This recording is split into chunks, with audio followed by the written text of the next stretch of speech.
We are live. What's up? I gotta wait for the live counter. There we go. We're on the internet. What's up, dudes? YouTube's hosing me. No. I was just like 30 seconds late. 60 seconds late? I don't know. You tell me exactly how late I was in the milliseconds. Let me have it. Yeah, there was an update. I think it was just the Eric data, maybe. New Eric cycle. Because there was one for Navigraph, so I think maybe there was also one for the base sim nav data as well. Big boy chopper. Yeah, this is gonna be a disaster. Yeah, the Chinook came out. There was also the DO31 came out, but yeah, this one came out. I don't know, is it Dornier? It's German, and I should somewhat know how to pronounce this, having a insanely high level of German ability from high school, but I do not.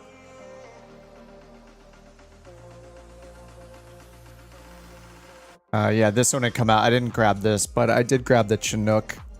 Mainly because the Chinook has some missions built in, which seem kind of fun, even though I'm absolutely horrible at flying helicopters.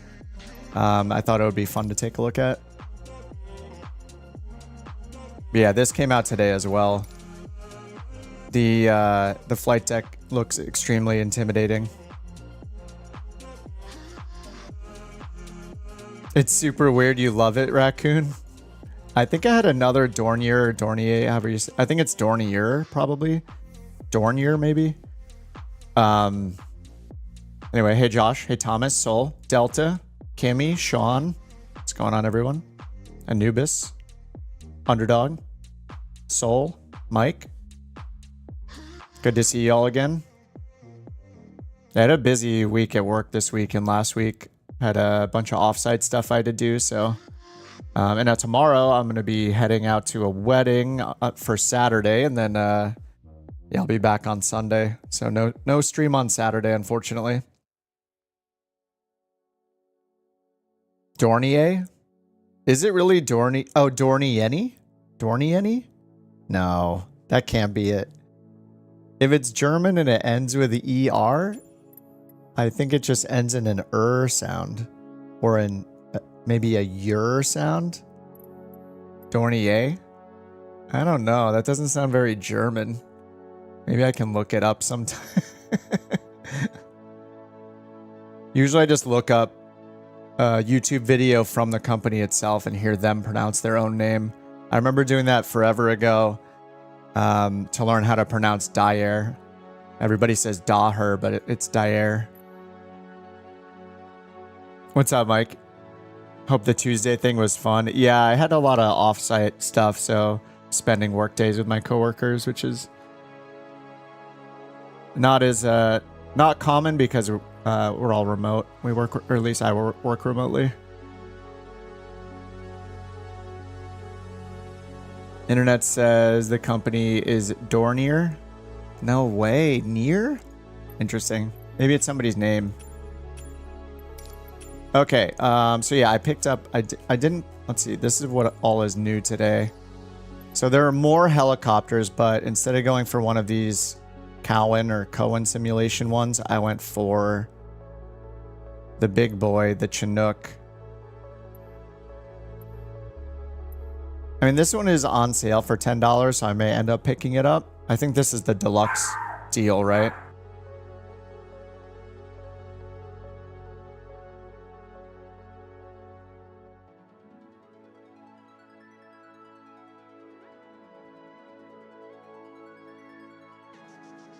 I hit start. The dog hasn't been barking literally for 9 hours, and I start the stream and here, let me go check. Let me make sure there's nobody's breaking in or something. I mean, it's very, very unlikely. I'll be right back. Let me just go look.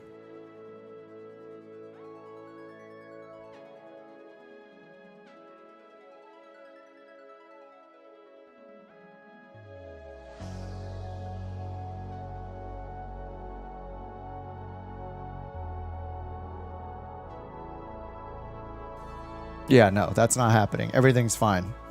She's just freaking out. She doesn't want me to stream. Where will the party start? It's in like some random locations when you load the mission, so I don't even know where to tell you to go yet. We'll find out in a second. And then, oh, wait. Oh, is City Update brand new? Did this just come out today? Southwest Germany? I guess, is this old? Did this just come out? 94 ratings?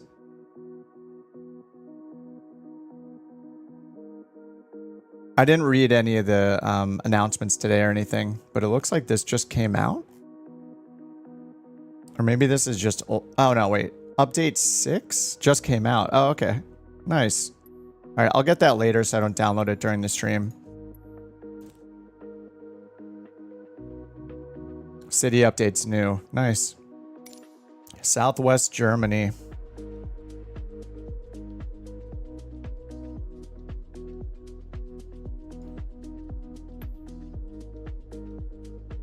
Maybe I should fly around there.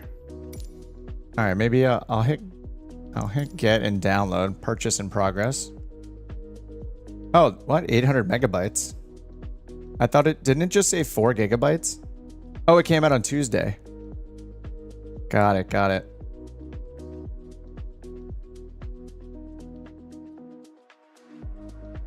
You got dibs on my gear if I get kidnapped?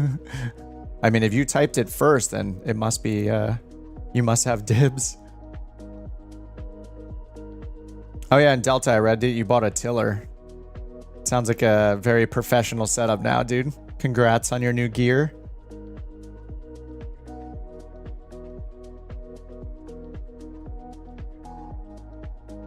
Oh, you wish people would do that with Porsche? I know. Yeah, I was it last night or two? It was a few days ago. I watched a lot of Twitch, and I was watching Lyric, who's like one of the OG Twitch personalities. The guy's just hilarious. Been watching him for like, I don't even know how long, probably close to 10 years. Or was it him? It might have been a YouTube video and somebody else I watched. I forget, but somebody was talking, and I remember them pronouncing it correctly, saying Porsche, and the chat, you know, their chat correcting them. Ha ha, he said Porsche. Ha ha. It's like, it's how it's pronounced, dudes. Just look up a Porsche commercial, and they will literally say the new Porsche 911, blah blah blah. Navion, yeah, Navion is really hard for me to say. I keep saying Navion, but yeah, Navion. Yeah, I saw an update. Oh, Hangar Studios is here. I was like, I didn't look at your name first. I just read the message. Yeah, I saw the update today. But I think most of my time today is gonna be failing to fly the Chinook. But there are a bunch of missions. So anyway, there's a bunch of liveries. How many do we got here? 16? 16 liveries. They're mostly similar in color. We got some like tan ones, black ones, dark greenish looking ones, more like neutral color or bluish ones. But yeah, it just matters which Air Force markings it has, which military markings it has on it. We got a U.S. Army black, U.S. Army tan, U.S. Army green. They have Australian, Spain, Netherlands, UK, the Luftwaffe, Italy, Singapore, Canada. There's a bunch of them. And then a firefighting tanker service, UK Royal Air Force. There's a tan Dusty. Let's try the tan Dusty first. I think this... I don't know. I'm just going to hit depart here, and then as soon as we load the mission, it's going to teleport us somewhere else. Kind of like the Parallel 42, like Juice Goose racetracks do. It'll teleport you to a specific location where there's like a military base. So part of this Chinook add-on is some scenery as well. I think there's like 3 different military bases that come with it. And it also integrates with some of their other add-ons that I picked up as well. So the Chinook is a hefty $35.99 in the marketplace, 36 bucks. Then if you want all the related stuff, 2 of their carrier packs are part of the missions. Some of the missions go to those carriers. So one of them's called Super Carrier Pro and it's 15 bucks, and another one's UK Carrier Strike Group and that one's 10.50. So overall that's like $61 to get all three. That's pretty hefty. All right, and I know here on the EFB we go into here and we can go to mission, and this is where you go to all the missions. So firefighting, rescue, one rescue mission, hoisting, so you have to like pick something up and deliver it, and then military training exercises. So let's try. I was playing around with this one for a little bit just to check my controls and get a feel for it. I'm absolutely horrible at it, but I'll just go ahead and try the same one again. Operation Horns Call. What's up, Murdoch? What's the point when Flight Sim can't do helicopters half decently? The point in buying it? Just to see if it's crap, you know? That's the whole point of Thursday, is for me to buy stuff from the marketplace. So I just do it every week. And I'm a horrible... I won't be able to accurately give an opinion on this, like realism-wise or really anything, because I'm extremely bad at flying helicopters, but I thought it'd be fun to try the mission pack, so... Yeah, here we go. What's up, Fish? Can't wait for the Chinook and... Oh, DCS. I'm surprised DCS doesn't have it. Chinook's a beast. Can't wait to see what they do with the new rotor physics. All right, so this is, yeah, this is kind of like, well, we're like bouncing around here. This is kind of like what happened. What the heck? All right. Off to a good start. This is cool though. I haven't seen another add-on do this before with like a full screen one. I guess Parallel 42's you know, flow kind of does that when you teleport, so it's kind of neat. DCS modules take 3 to 5 years. How long has DCS been out? I'm just surprised because hasn't DCS been out like more, I would assume like 10-ish years, maybe longer. How long has DCS been out? 2008? So it's been out, is that 16 years? Yeah, 16 years. Microsoft Flight Sim's been out 3.5 years, and we have planes that have taken 3 years. Pretty sure the Comanche took like 3 years for them to develop. Okay, so it's automatically started the chopper, the heli chopter, which is good for me. And there are some options here. So we have, there's so many loading options. I think some of these, so if you choose like Humvee, I think it'll actually just load. Oh yeah, you can see the weight change if you watch us sink down to the ground a little more. Ramp position.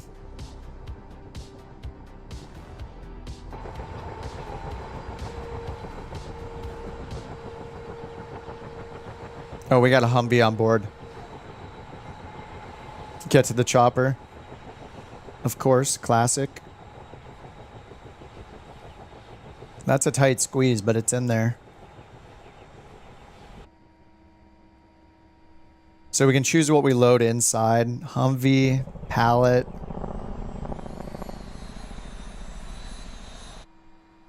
Troops. Nice.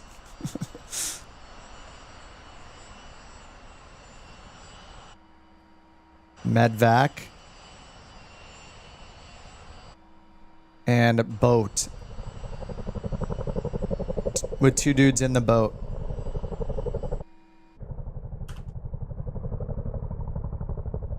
I guess the I must have a switch set where it turned off the chopper.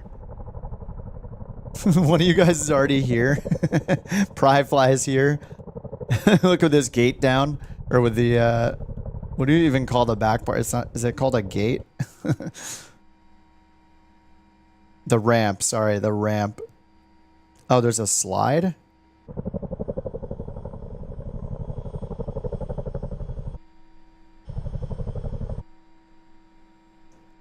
I assume I have to go level maybe, and then I can bring the slide out? Maybe we have to be in water.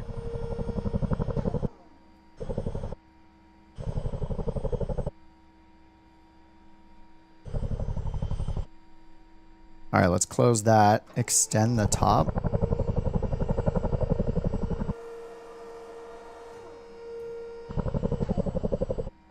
Then we have a hook, opener closed. Okay, right down here. Okay, there's a middle hook being extended. I do know that up in the overhead panel, there's also a couple other options here for the hook. So in this mission, I think I need to bring this to the mid position.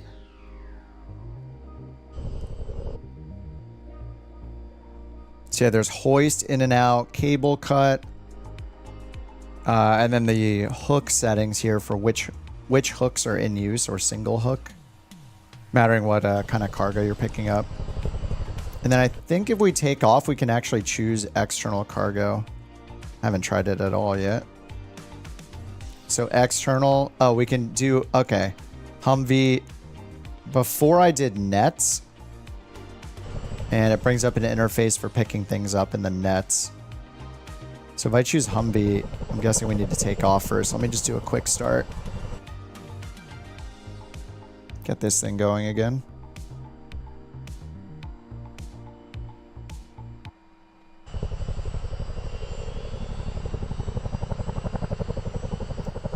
Wish you could pick up the Vision Jet. Yeah. Hey, Chris, what's up? Do I have a stream schedule? Yeah, it's been a little messed up this week due to some work things, which is pretty out of the ordinary, but usually Tuesday, Thursday, and Saturday. And I have the full schedule. Honestly, this isn't a ploy to get people on Discord, but the easiest way to see the schedule is to go to Discord and look at the events in Discord, because they'll be localized to your local time. So that makes it a lot easier. But I'm in California, so for me, it's usually right after work, Tuesday and Thursday at 5:30. It's 5:48 here right now in the evening. And then Saturday at noon. And sometimes I'll throw in a random Sunday stream and stuff like that.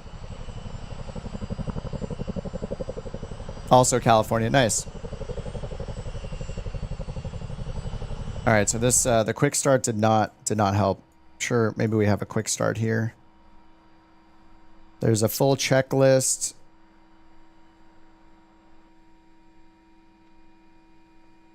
Oh, nice. It's fully functional too, so you can actually click through and complete the checklist yourself. Nice.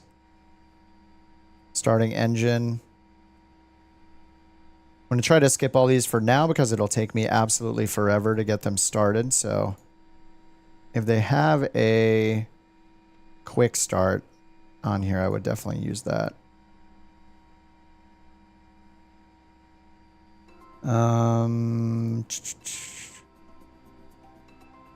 Maybe I'll just hit activate again here.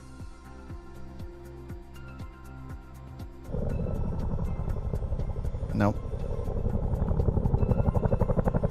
It started us the first time. Oh, where? I'm not sure where I am either. I think we're in the UK somewhere. Oh no, we're in East Africa.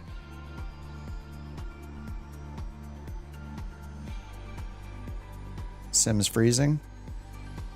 We're closest to HDAM over here. And yeah, it says, I don't know if HDCH is in there or not, but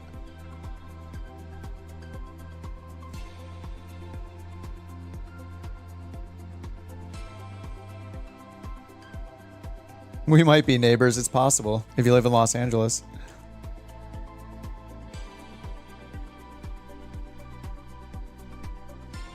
It is, yeah, it's Djibouti. Yep. Yeah, I think the 3 locations are, one's in Anchorage, I think. I think the other's maybe in the UK somewhere.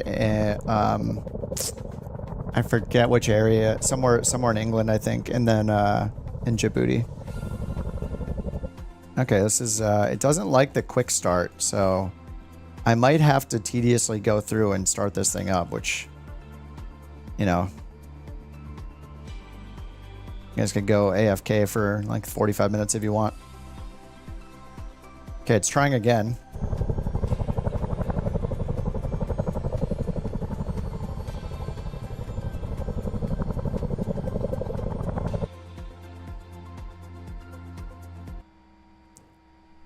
Yeah, it kind of starts and then stops.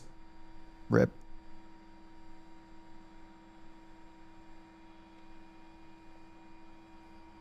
And let's see, it looks like we can turn on a portable. Okay, we can put on a GPS in the middle. Okay, up on near the glare shield or on the console down here. So we can have a little G3X touch-ish looking thing.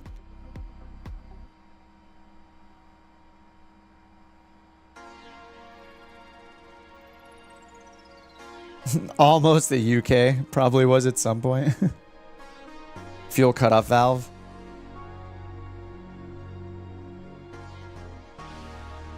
See these cameras. This is 6, 7, and 8. Okay. Whoa, why did it just turn it upside down? 6, 7, and 8 on the... What? All right, instrument view 8 is pretty messed up. It looks up here and then it flips upside down for some reason. Battery is on. I do have that over here on a switch. What the? First flight completed. Okay, yeah, I have my battery switch over here, so battery on. I guess we're gonna go through the list. I really didn't want to go through the checklist, but it doesn't look like an auto start is gonna. What is going on with the camera? Oh, did I just hide that? Oh, what the? Oh no, if you click, it can see through the screen. So if you happen to click in a spot anywhere where that thing is behind it. Okay. Oh, yep. It hides it. Oh no. Okay, use the screen at an angle, I guess. Oh no. Okay, checklist. Before start. Maybe we can avoid doing before start and just go with start engine. So battery switch is on, caution light switch. We're going to skip anything that says test. APU to run and then start, and then the APU generator switch on. All right, APU. We just saw it. So to run, the mouse wheel movement is the opposite direction. And then to start. And then APU generator on. And where do we have do we have any information on our APU down here?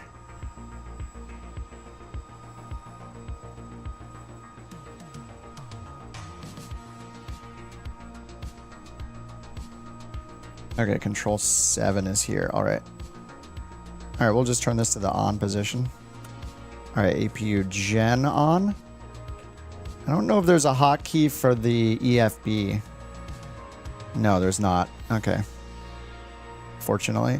All right, APU generator switch on. Hydraulic power transfer switch. It's going to take forever to find things in here. Here's hydraulic power transfer switch. So there's transfer 1 and 2.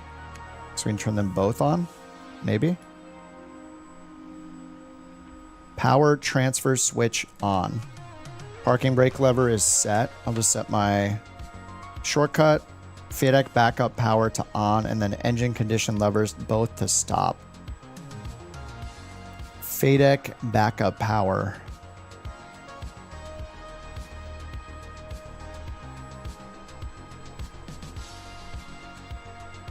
Oh, here's FADEC right here.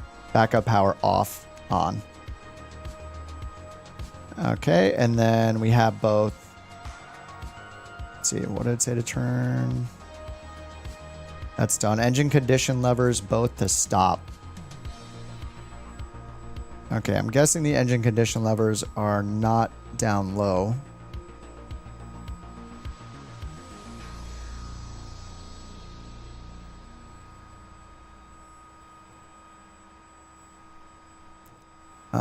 Engine condition. We have engine start.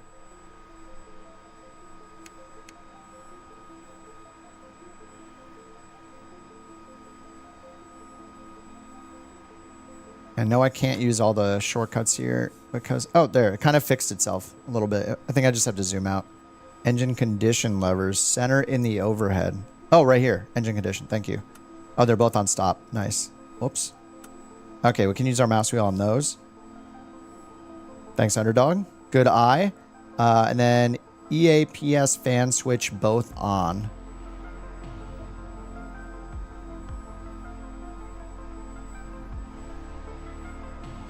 EAPS fan switch here off, on, and on. Okay.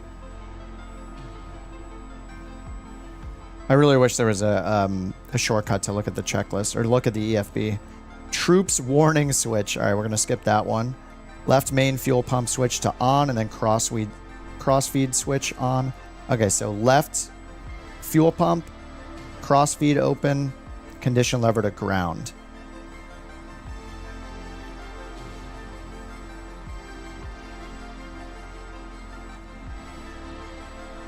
All right, fuel pump left here is forward aux on, forward main. I know I'm probably going to mess this up. All right, I should do one at a time. I'm a noob. Left main fuel pump switch to on and fuel cross feed switch open. All right, control 7 is the one right now. Actually, is it 8? Control 8 is the one right now. There we go. All right, so that says aft forward main, aft aux, fuel pump tank left, forward aux. It just says fuel pump, doesn't it? Left main fuel pump switch. Oh no, this is driving me nuts. Left main fuel pump switch. The battery is just totally dead already. So this is forward auxiliary, aft main. Oh, this is aft. This is forward. Left main on. It doesn't say whether to do forward or aft. I guess maybe we do both. And then this goes to ground. The center switch on the left of the fuel section. I assume it's both center switches. Lifetime says, how did you get the map to show in the little GPS screen? I just clicked on the map button. When you're on the main menu, you just hit map or map here.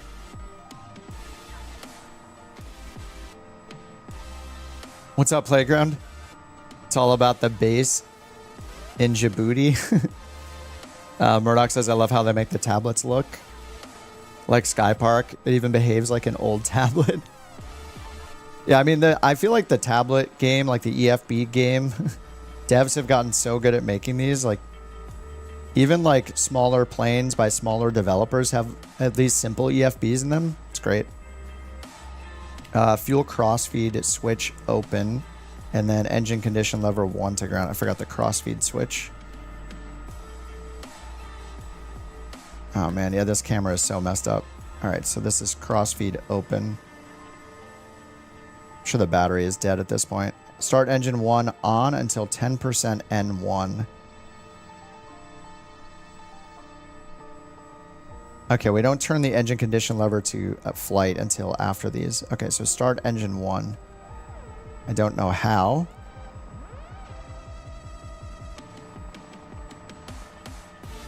Engine condition.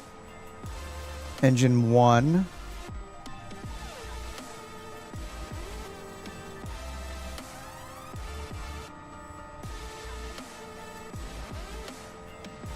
Wait, are these the starters? This is all, it says fuel control though. Aft aux, forward and aft main, aft aux. Maybe we turn all of these on? It didn't specify main or not, did it? And then where are the actual starters? This is condition lever. Some have a piece of paper. Oh yeah, like an actual clipboard. Yeah, those are pretty cool too. This is battery, APU, and our main generators. Compass, anti-ice. This looks like lighting, more lighting, anti-ice. Compass.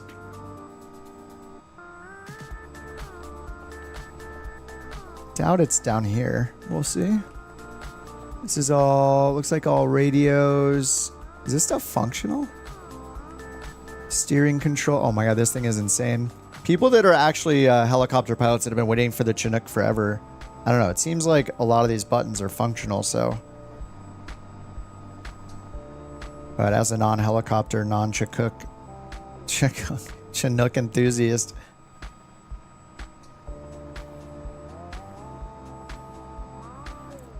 I have no idea where the engine start buttons are. Oh, engine start. It's hidden under here. There we go. Engine start 1. This is insane. All right. Start engine 1, then on until 10% N1. I think it's actually starting. Maybe not. Okay, there we go. There's the torque. And here's N1. I think it said until 10, so is this up to 50% almost? Sounds like it. Nice. And then engine 1 instruments in 45 seconds. N1 greater than 50, oil pressure greater than 5 psi. Okay, it's over 50. And here comes the oil pressure right here. And temperature's coming up over here. Okay, nice. Okay, I think that's it. Then engine condition lever 2 to ground and then start. Okay, I think that's good. So we can bring this one to ground and then start 2. Watch 1 at the same time and make sure that it's not decreasing. Looks good.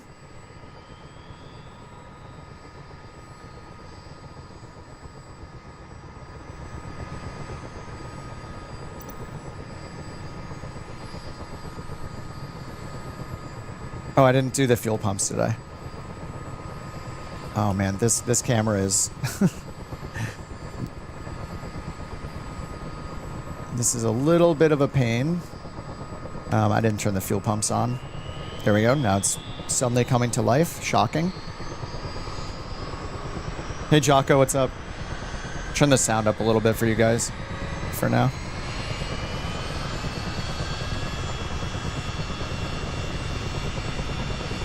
All right, N1's over 50% on engine 2.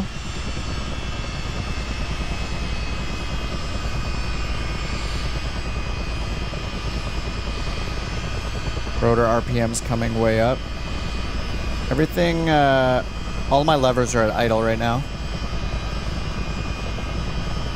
All right, and now we set engine condition lever 2 to ground. Oh, I already did that, right? Started it, yes, greater than 10% N1, and then we did greater than 50, and then oil pressure 5.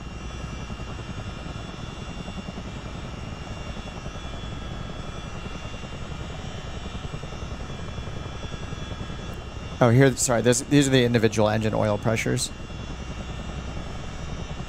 All right, oil transmission pressure 7 psi or above. So this is transmission oil right here. 70 or above, so 40, 50, this is 50, oh no, it's like 52-ish. 7 psi or above, okay. Engine condition 1 and 2 levers to flight. Okay, set to flight.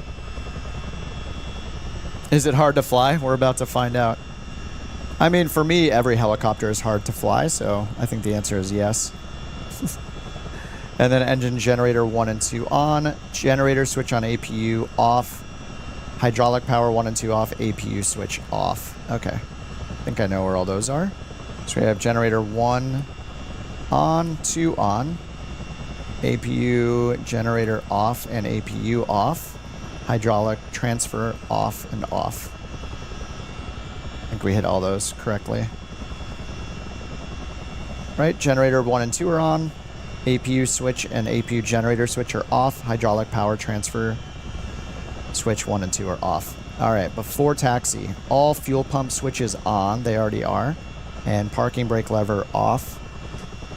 Okay, that's done. Parking brake off. Power steering to swivel. Wait, is there... Can you actually taxi this on the ground? Whoa, whoa. What the heck? I can rotate us on the ground.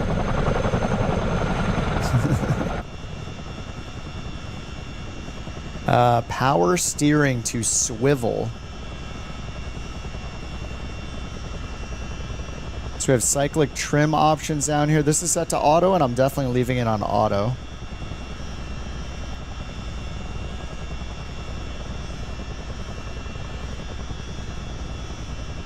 Here's steering control right here. All right, steering control, swivel, lock, unlock, and steer. Wait, it says left. Swivel left? Oh, this is left and right for steering control. Okay, so you turn that like a tiller, I guess. Power steering to swivel. There must be another setting because these are like different swivel settings, it looks like. So maybe there's something else that says power steering.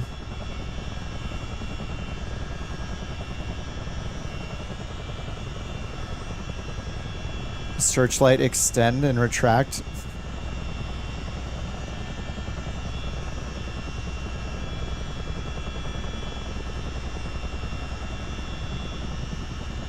System select. I don't know what these are. I'm going to leave them alone. Air control. And let's just look up here just for a minute and see if there's anything about power steering.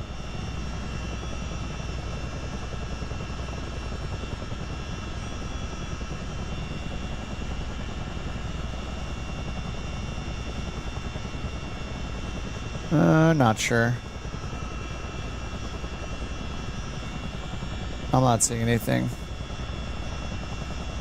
Bottom row. Oh, right here. Power steer. There we go. So many buttons. We're crowdsourcing this startup. So power steering, ramp emergency. It looks like is it guarded on? Oh no, the guard doesn't move this switch. It looks like, yeah, you flip this down for on, and this does not turn it off when you guard it. I'm not sure what effect this has though. Like, I don't know what power steering.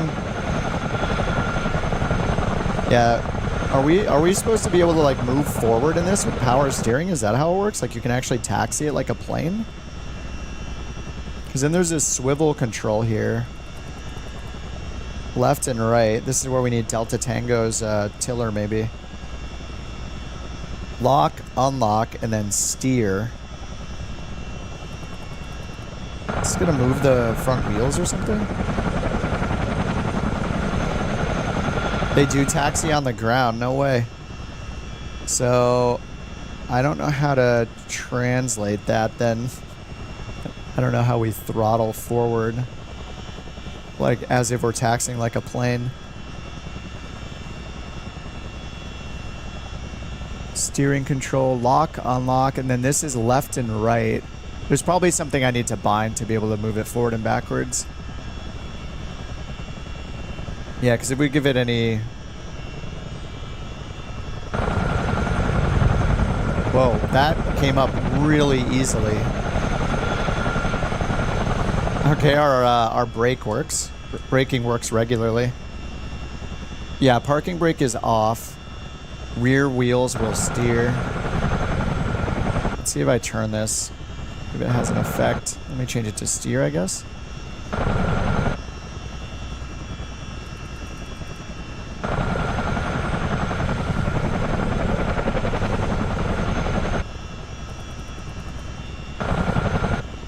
Alright, I'm just going to leave it locked for now. We're just going to take off. It does seem to come up way, like, very quickly. Let me look at before takeoff, though. Parking brake, lever set. Okay, that's set again. AFCS system switch to both. I think I saw that down here. Yeah, right here. System switch to both. It's weird. All of the mouse wheel movements are counterintuitive. They're opposite of what I would expect. So you have to mouse wheel down to increase this knob, and same with the ones up in the overhead panel. Okay, and then cyclic trim is set to auto. We're going to leave it on auto, I hope. That's on. Yeah, set to auto. Power steering is locked. Transponder as required. Okay. Okay, cool. I guess that's it. I mean, the first time is the hardest to get it started. I feel like knowing where the switches are is half the battle, right?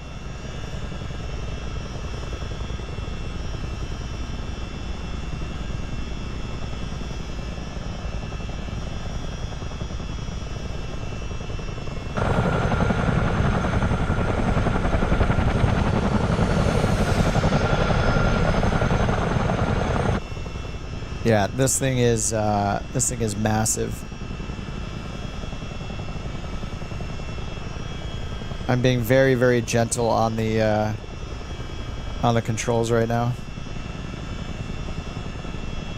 Makes me want to fly helicopters. They are so hard. Like, I've never put in the effort. I'm mostly interested in GA tricycle gear planes specifically, but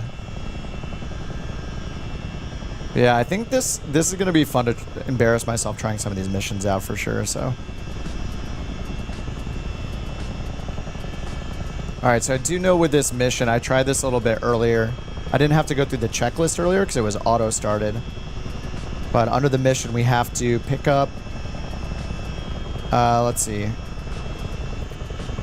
Resupply mission. Have to carry supplies. Visually locate a ship. Land on the deck and deliver cargo. And yeah, this mission says Miltech Super Carrier Pro is required, so I did install that. So I assume here, I think here at the base is where we pick it up. So we need to go to load and then put on the nets.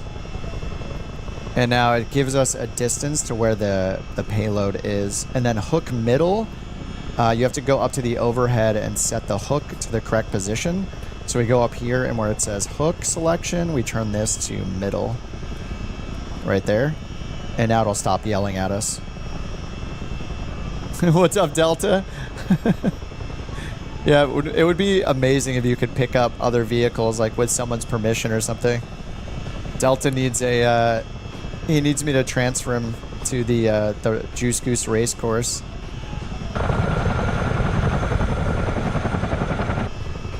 All right, so it's somewhere 60 meters to our left, so let's rotate over that direction.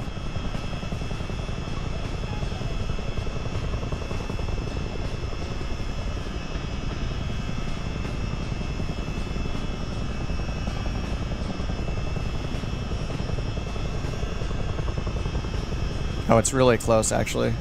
Oh, it's like right behind us. Oh, it's right under us, actually.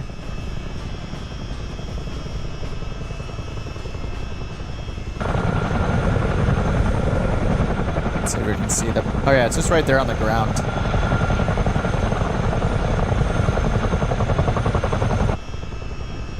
All right, so we have to get it in the bullseye on the little EFB UI here.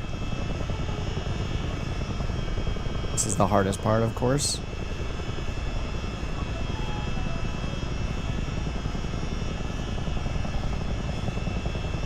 And there's a meter for our height over there as well, so it looks like we need to be above 15 feet or so. It says we're at 51 feet, but the little meter below it shows us at like 15. I think we need to be lower. Oh, okay, that's our current height. Okay, okay, I see. Whoops, keep it steady. I didn't do that.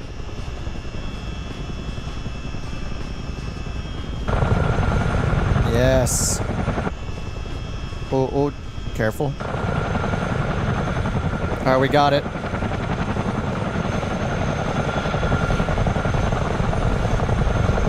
It shows, now that I have it, it shows everybody else with it as well. All the other Chinooks have picked up the payload. That's really cool. Dude, I wanna haul some Juice Gooses under this thing. Okay, now we have to figure out where to go though. Let's see here. So I did install Super Carrier Pro. It says 35 miles until the target. Head towards the waypoint Kasol, K-A-S-O-L. Use the handheld GPS. Oh, handheld GPS, which I turn on. Let me put it up atop. All right, where is Kasol? Actually, did I break it? Oh no, we're good. We still have the cargo. All right, where is Casol?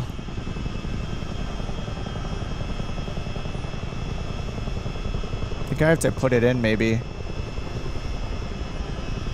CASOL. Activate. Okay. Oh, how far is it? What?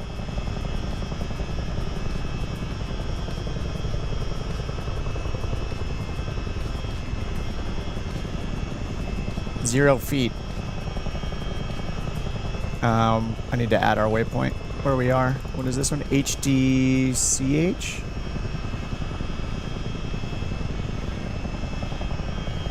HDCH. And then let's remove this one and add it properly. Is it doing it kind of backwards? Oh man. Okay, let me try to delete.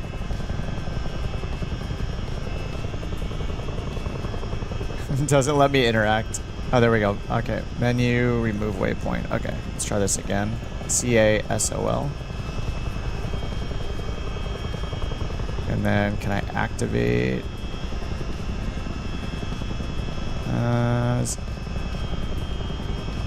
I mean, I hope it's to the north. Let me check the regular VFR map. Just to make sure we don't fly. Should be in the middle of the water. It's an aircraft carrier. Oh my god, what? No, this is definitely not it. This is not 35 miles. No way. It said to go to... Did I type the waypoint wrong, maybe? Oh, KASOL. Oh, I am brilliant. That's just great. Okay. KA... I haven't been looking at chat. You guys are probably spamming it. Oh, you're not. Whew. Okay, 38 nautical miles. We'll do that one. That's what they said. 38 miles. All right, there we go. Okay, it's to the northeast. Let's delete the flight plan then. Okay, and now I'll just do it again. Direct. Okay, nice. To the northeast.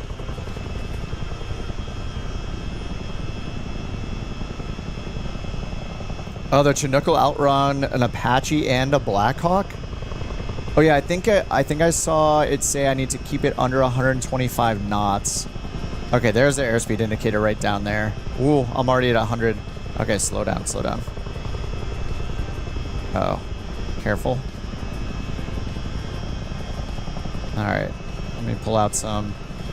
Pull the collected down a bit so we don't climb too high. Oh, not that much.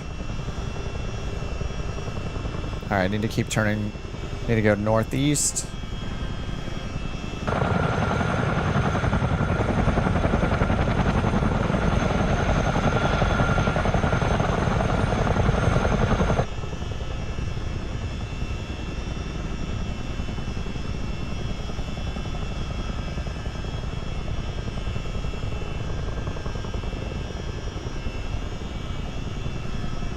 Alright, I wonder if I turn the fuel pumps now. I think I just hear all fuel pump right now. Yeah, is that warning me the fuel pumps are on? EAPS2 fail?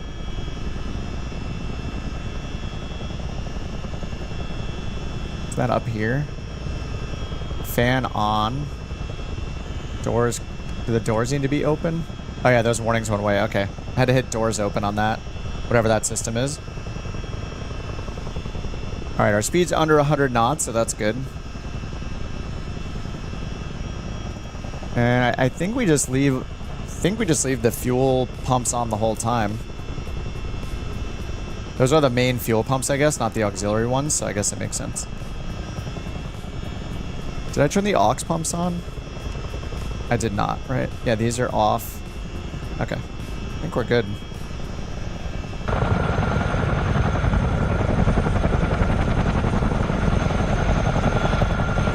Pry flies right behind me with his load. Man, Lake Pilot. We got a triple payload action happening here. Let's see the physics on these. If I just pitch up real quick, does it kind of slow it down?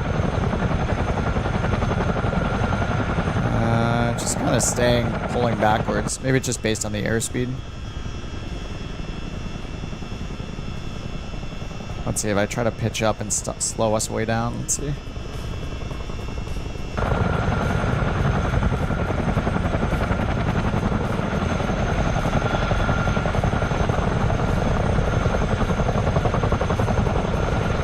Yeah, it looks like, yeah, it's, okay, yeah. It is moving. It's kind of swaying based on how we're moving.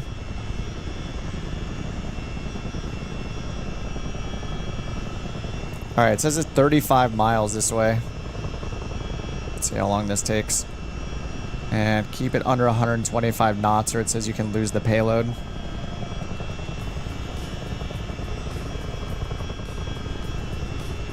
I don't know if it showed that here or not, but I saw it. I brought up the documentation briefly.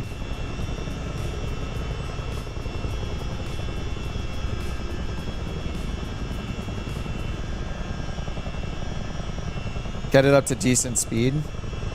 Oh, the Apache. Yeah, I'm not a DCS guy at all, as you can tell. If there's not an autopilot and an ILS, I don't know what I'm doing. So, but this is still really cool.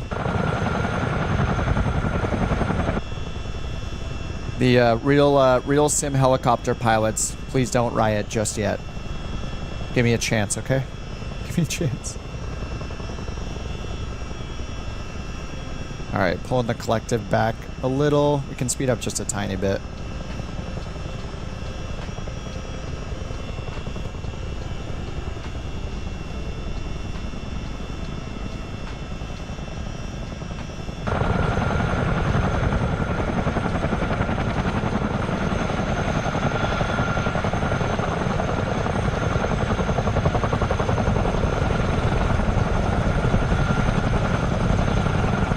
This is pretty cool flying together. Chopper doesn't have autopilot. I didn't even look. I'm not sure. I doubt it. Maybe there's a retrofitted one in here somewhere. Fly the H-145, yeah. All the autopilot. I mean, I would want to learn, you know, I want to learn how to actually fly it, but having that option when you're scared from one moment to the next would be nice. Oh man, I really need to watch my speed.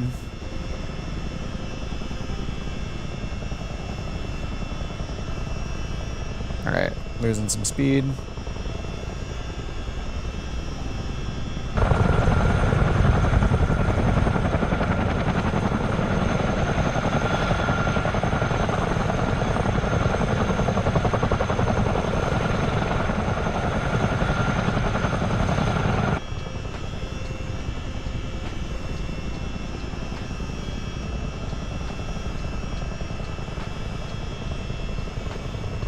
All right, it says takeoff. Yes, use the handheld GPS to enter the flight plan. Upon reaching Cassol, visually search the area for the Independence class ship. Approach the ship, hover above the deck to release the cargo. Then return to Chabalet airfield. Upon arriving, load the pallets internal. Oh, you have to go to the ship a second time. Okay, so we're bringing these supplies first, but then we have a bunch of pallets to load internally. Oh no. Oh, I killed it. Oh no, I already killed it. I lost it. I wasn't paying attention. No. I have to go back. I was going like over, I think I hit like 150 or something. 150 knots and I lost it. All right, good luck, boys. I have failed.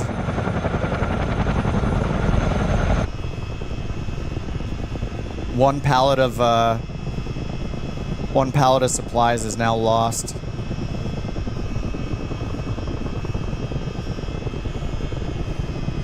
All right, let's see how fast this thing can go. That's a court-martial.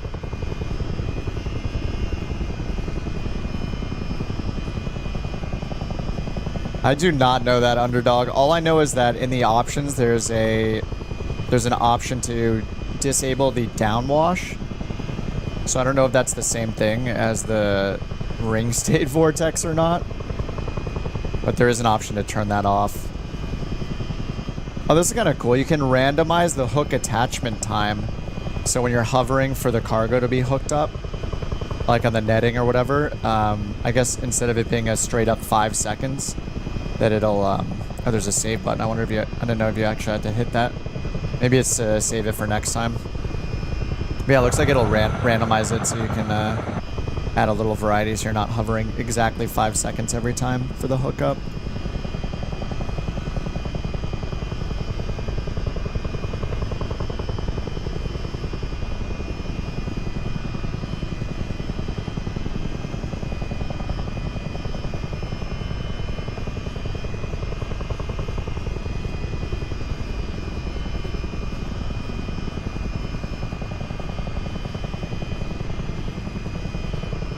It's hauling, yeah. I'm not even like maxed out. Like,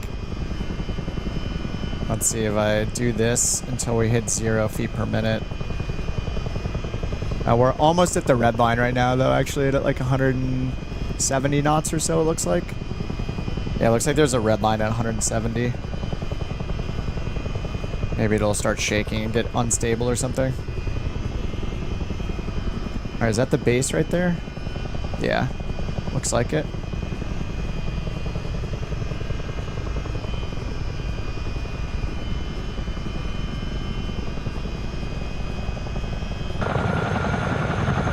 I mean, this is kind of awesome for helicopter lovers to have these missions built in like this.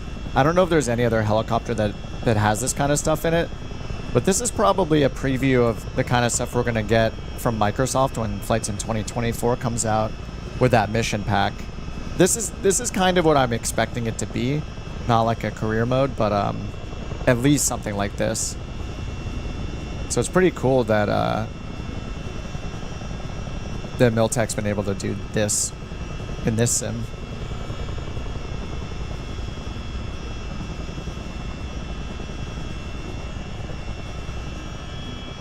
Alright, so we need to load it again. Hook is in the middle. Oh! Wait. Oh, it just drops it below you. Wait, hold on. Did I pick up the right pallets?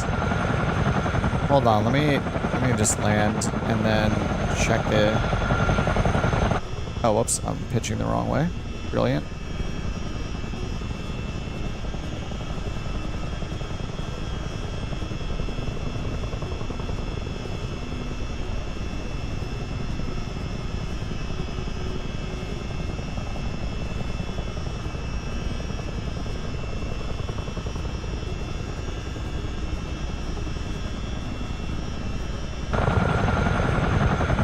Okay, let me check the mission again. Let me make sure. Yeah, load cargo nets.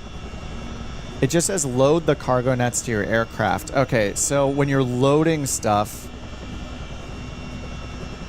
it looks like it just drops them right under you or right next to you. So if I unload the nets and then I load the nets again, yeah, it puts them 32. They're over here. That's not...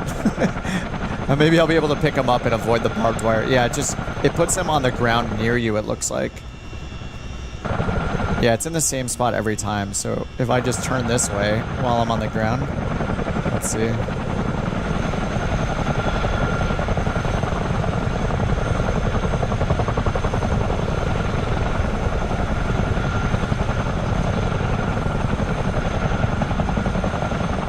Okay, now if I deploy them again. Yeah, they're right in front of me to the left. Okay, so it always... Let's actually check here. If we do a Humvee or something. Yeah, okay, it just puts it to your left so you can just pick it up. Okay, that's good to know, though. So then later when we do the internal one, I wonder if it's actually going to track us coming all the way back to the airfield or not. All right, so load... Let's see the other stuff. Is this a drone? Is that another helicopter?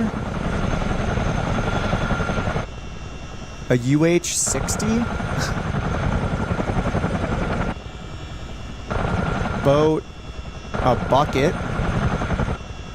UAV,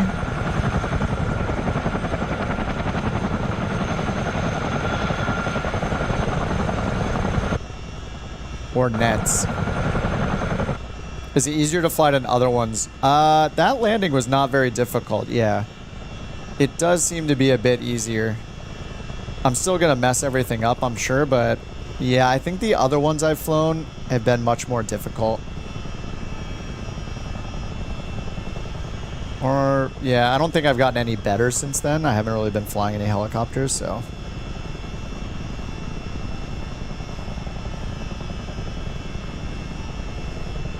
Alright, we need to get up, what, about 20 feet?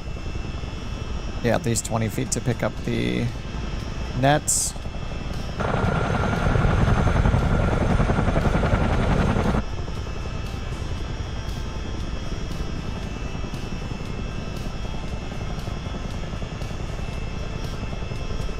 Alright, so this time it should randomize how long it takes for them to attach it instead of being a static 5 seconds.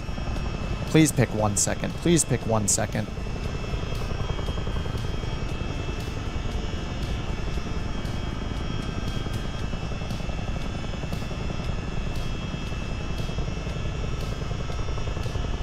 "23 seconds. Oh no, what have I done? Hold on, guys. I wasn't ready. I wasn't ready. I'm just kidding. I wasn't ready.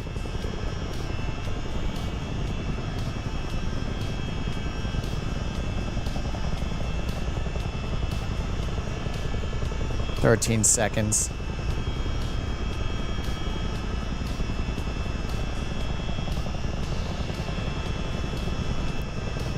Uh-oh, don't do the porpoise style thing. Oh, there we go. Whew. All right, we got it.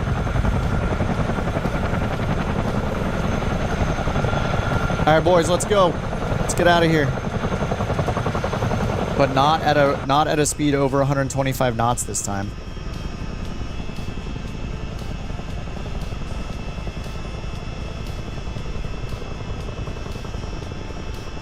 To the ocean.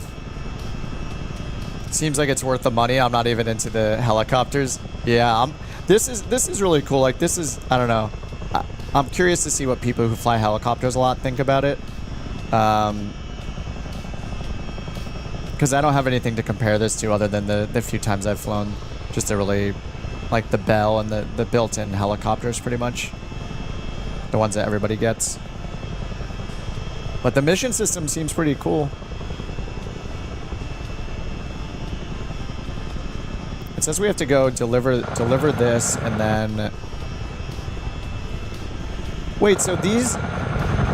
Okay, I thought we were just picking up like the netting itself, but it does look like it's loaded.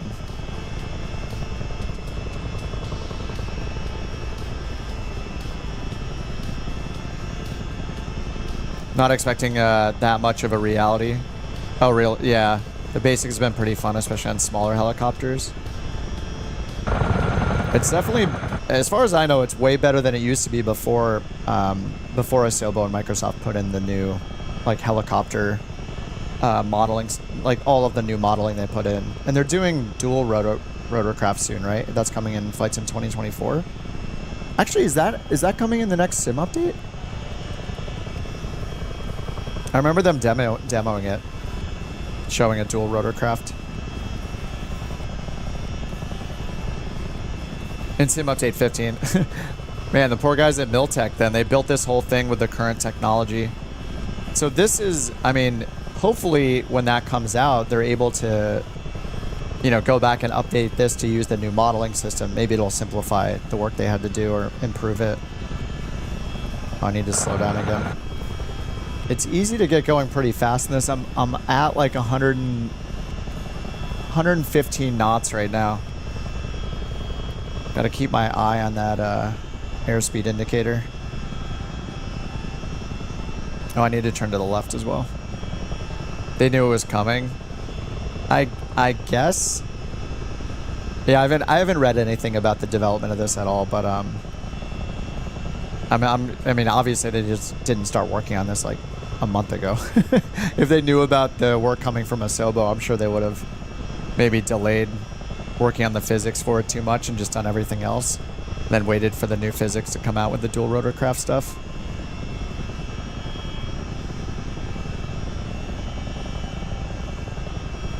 Alright, we still have it. still got the payload.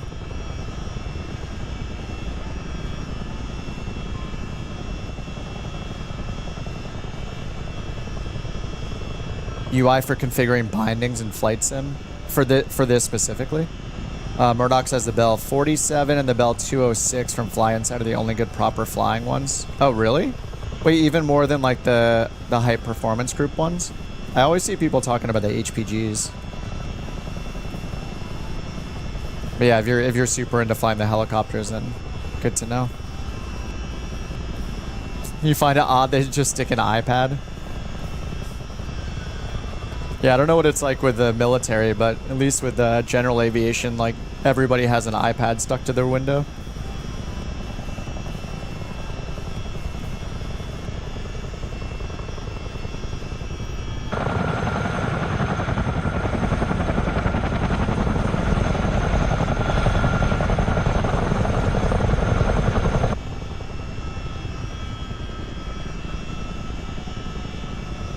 All right, 110 knots. Just got to watch out for the danger zone of 125, which is pretty much with the airspeed indicator pointed straight down.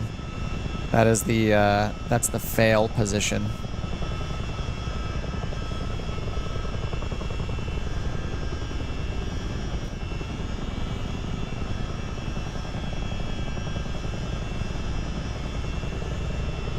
It's interesting. There's an instrument here called the cruise guide.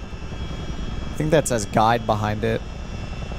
So I assume if I pitch forward more, it's going to go towards the yellow.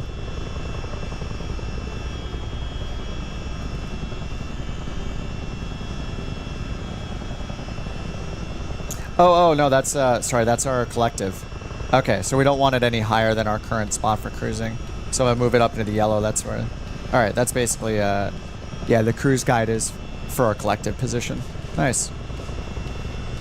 Murdoch says, I quit Microsoft Flight Sim last year when 2024 was announced. Installed it a few weeks ago. Still not impressed. Well, I mean, if you're flying helicopters, that makes sense. But it's pretty insane if you fly planes, what we have now. There's some incredible GA planes, and the Airbus, like the Phoenix A320 is pretty well renowned as like the best A320. Sorry, I need to turn left. I'm just getting off course. And then there's some amazing GA planes now. There's like a Piper Meridian that's incredible, and a Piper Comanche as well.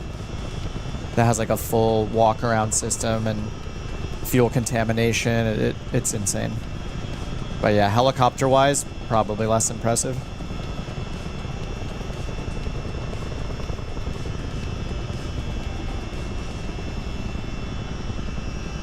I hope our fuel is good. Looks like we have, looks like it's full right down here. Yeah, 2,600 pounds of fuel, it looks like. And our fuel flow is around 600.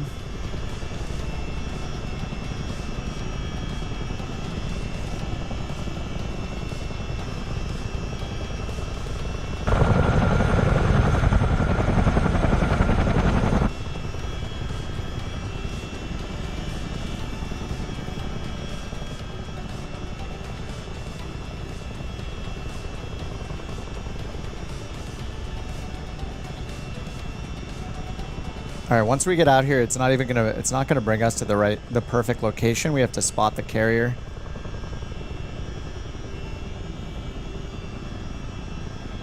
And we got a ways to go. I think it said it estimated the time it would take is like 40 minutes, but is that for the whole mission? I feel like it's gonna take me 40 minutes just to get out there. I'm also not at 100 knots right now. I have to keep retrimming it.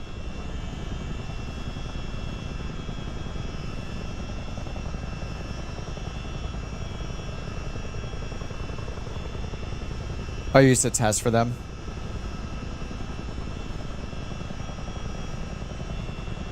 Oh, there we go.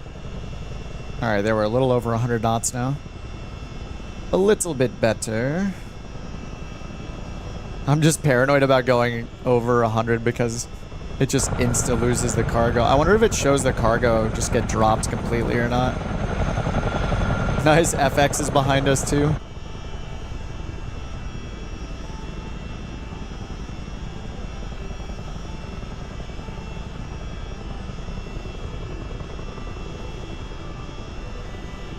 They got the sounds right for the Chinook. It sounds pretty good.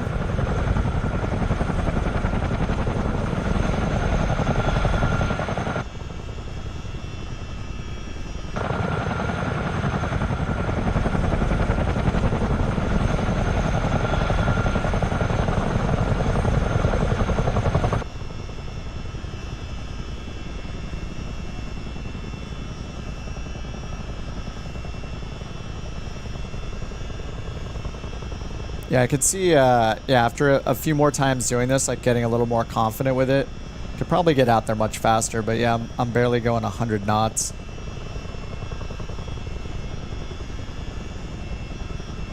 Wait, are you out here, Delta? Are you out in the water over there?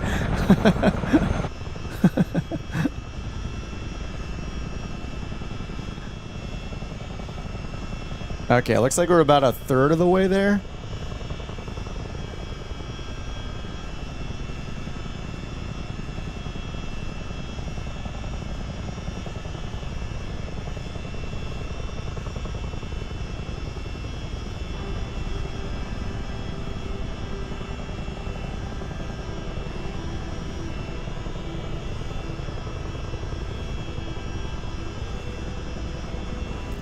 And it looks like my prop lever doesn't do anything with the RPMs.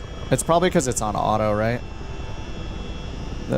No, let's see, the trim. I think the trim is what's set to auto.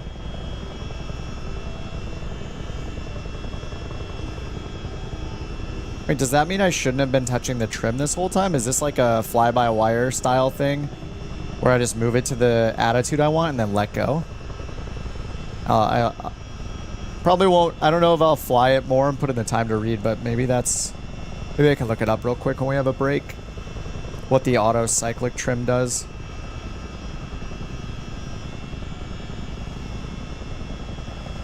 Yeah, I think the... What I would think of as the pitch trim seems... It just works with my normal elevator trim. Up and down buttons like with the other helicopters. I forget all the terminology.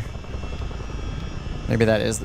I don't know if that is the cyclic trim or the cyclic trim is like making it so I don't have to use the rudder pedals to hold us straight. I'm pretty sure that's the cyclic. Cyclic? Cyclic? Oh, I'm off course again. Need to turn to the left. Fully hydraulic. It did have me turn on...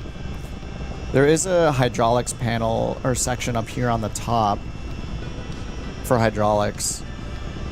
Oh yeah, the power steering, I'd probably turn that off at this point. But we just followed the basic checklist, so...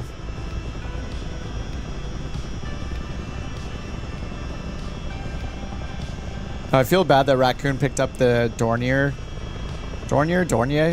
and I didn't pick it up, so I can't see him in all its needle-nosed glory that it has. The front of that thing looks so silly. It looks like a syringe or something.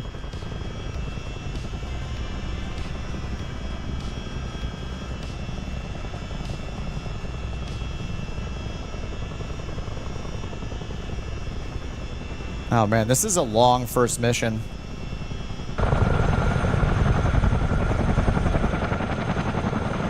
I mean, this is pretty hardcore for a mission here. It's like, the instant you go more than 125 knots, you lose the payload. This is like playing Path of Exile hardcore or WoW Classic hardcore, isn't it? You have to start from scratch if you drop the payload. High risk, no reward. Except a mental reward, I guess.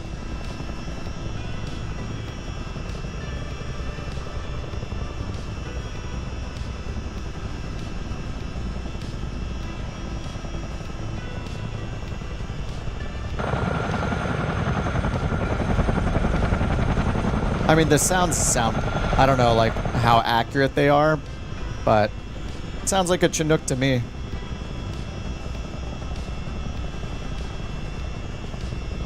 I'm sure somebody will be unimpressed with the sounds, that's for sure. There's always somebody who's not impressed enough.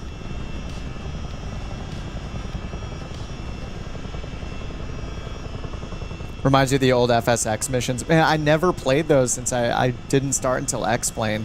I basically didn't start simming until Flight Sim 2020. Yeah, so these kind of missions are new to me. It's pretty cool. I mean, the only equivalent of missions like this I've had are just ones in Neofly and On Air Company. So you were never really, like, physically picking things up like this. It's pretty cool. And I guess that's what we're going to see in Flight Sim 2024 is, at the very least, a pack of missions like this. But this one has, what are the other mission lists? Firefighting, rescue, hoisting, and military exercises. Alright, looks like we're about halfway there.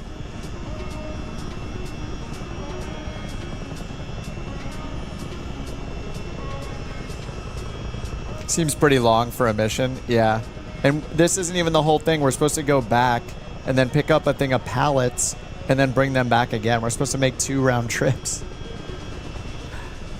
I'll probably just put these down and then move to the next mission. Just so we can see something else, but we're just flying over open water too.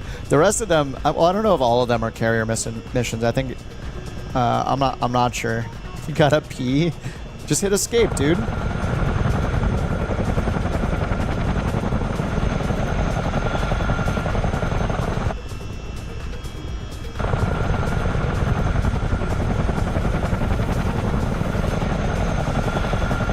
Chinooks, assemble.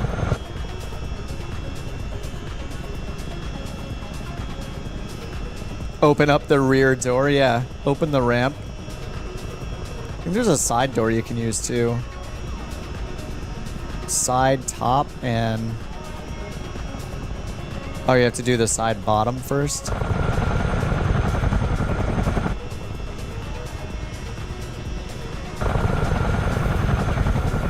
I don't think it's gonna let me in the middle of flight.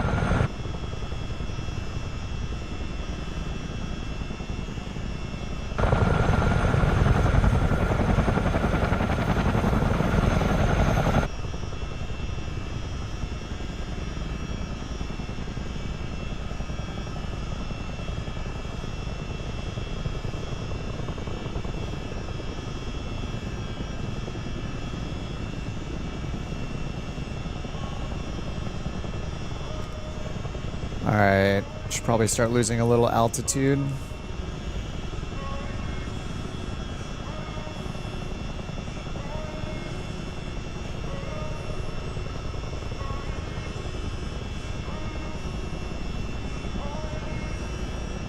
What are my favorite channels to watch? Like on Twitch? I watch Lyric a lot. He's like an old school, like one of the OG streamers. I watch a lot of the big ones. I watch like Asmongold, Twitch. I watch Summit sometimes, usually when he's playing Tarkov.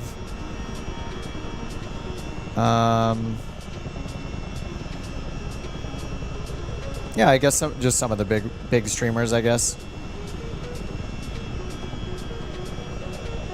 And then for flight sim stuff though, like I also just I watch what everybody else watches probably, like Pilot Debrief I think's really awesome. That guy Hoover, Blanco Lirio, you know, the real world guys, like Missionary Bush Pilot. I haven't watched Citation Max for a while, or Stevo actually. I was catching up on some of the Missionary Bush Pilot ones though. Like all of those landings are just insane to watch. Yeah, I don't think I've watched Stevo in the new TBM he's in now, right? He's in Cena 950 or something like that. I do, yeah, I follow Flight Chops. Yep, I've seen those as well. And do I watch prank video? No prank videos, no. Police videos. Yeah, from time to time, yeah, I'll watch those. Like ones that recap things that have been in the news, you know, things like that. Or people that will like break down incidents involving officers, yeah.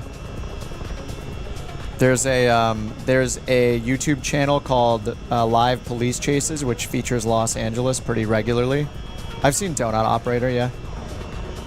the live LA live, or like the police. It's just called live police chases, but because there's so many in LA, like 9 times out of 10 it's following a chase in LA.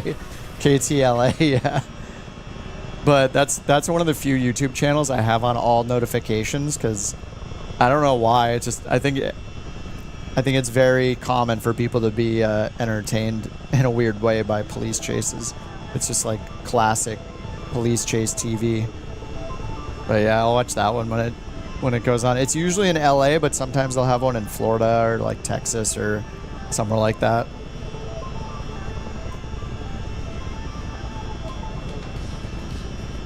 This mission is even longer when your plane only goes 50 knots in the water. Yeah.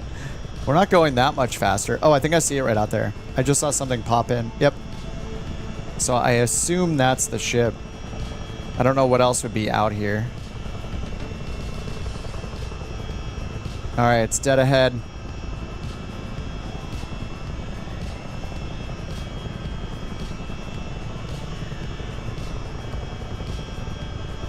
The rest of you guys that don't have the add-on will probably see nothing out here, but I did install the add-on before we started.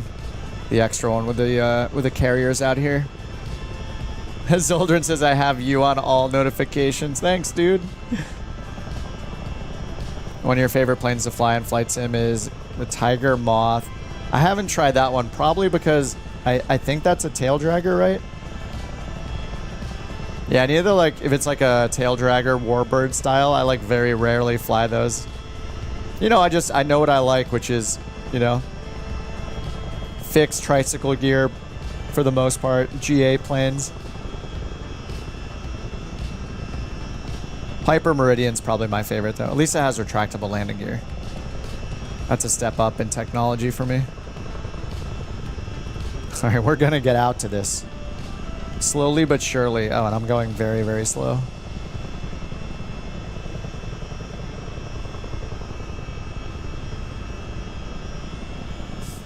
Alright, so we need to not land on it, but we need to...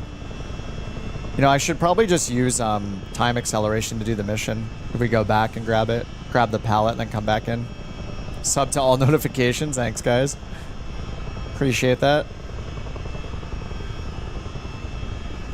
I have a doctor's note for tail draggers. Yeah, that's it. I try them here and there, but yeah, it's just not.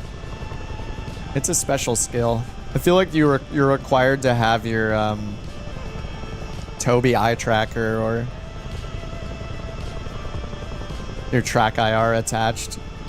Tiger Moss, a gentle little trainer. 80 knots, nice. I remember flying, when I got the Freedom Fox a while back and flew that a little bit. But yeah, I just, you know. Uh-oh, whoa, we're at 120 knots. Whoa, whoa, whoa. Oh, phew. Okay. Take it slow, take it slow. That airspeed indicator's freaking me out.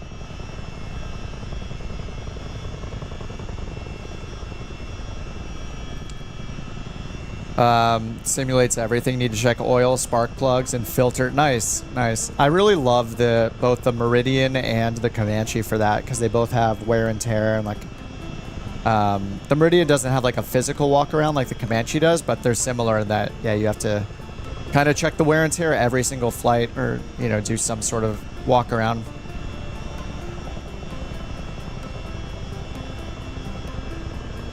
We will see how the Dukes compare at the end of the month.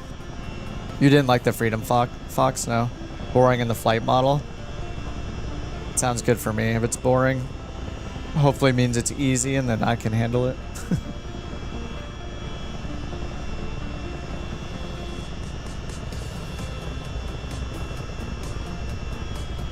Oh, Killer Rick says KTLA would break away from the Super Bowl to show a chase, yeah. I'd rather watch a chase than the Super Bowl, personally. I caught like the second half of this Super Bowl.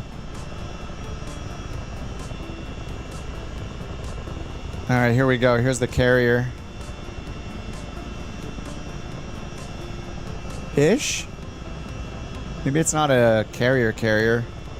The add-on is called Super Carrier Pro, though. Wait, there's not another one out here, is there? No, this is all we see. This has to be it.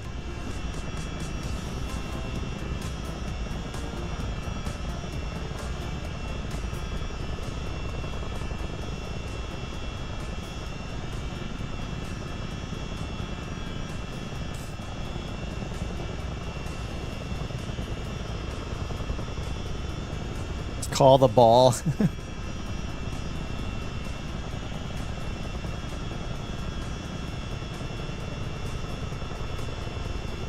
We'll get there in like 15 minutes, don't worry.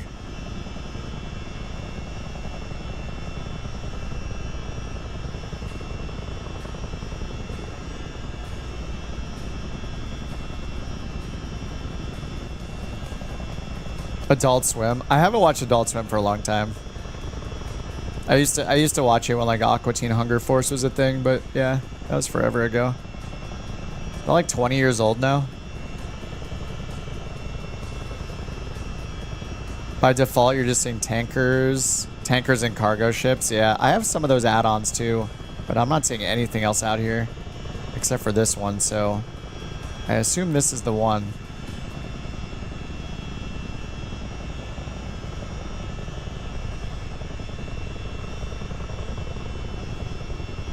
I mean, it looks cargo ship-like. I thought it was supposed to be a carrier.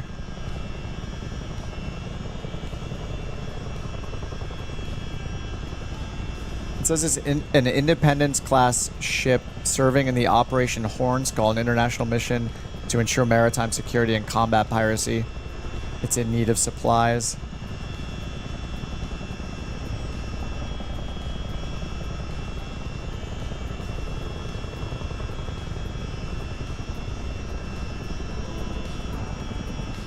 Oh, there's another one to the left. Oh no, is that it? I don't know which one it is.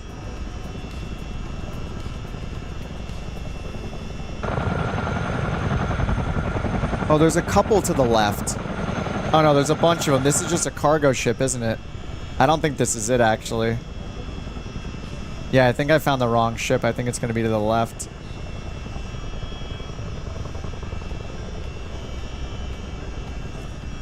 Yeah, this is just a cargo ship. Oh no. Alright, we're gonna make our way to the left then.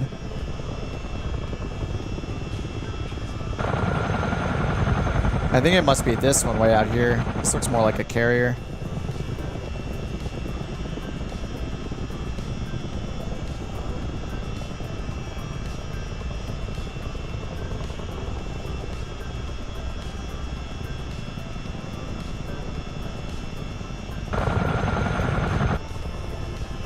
Alright, didn't lose the cargo on that turn.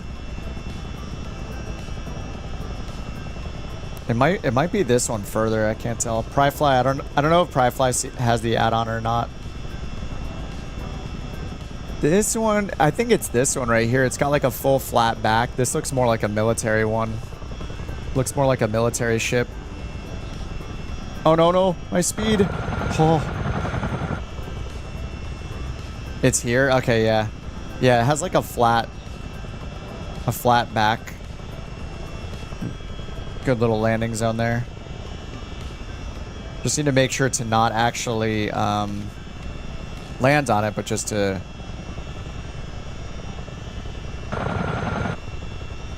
drop the cargo off.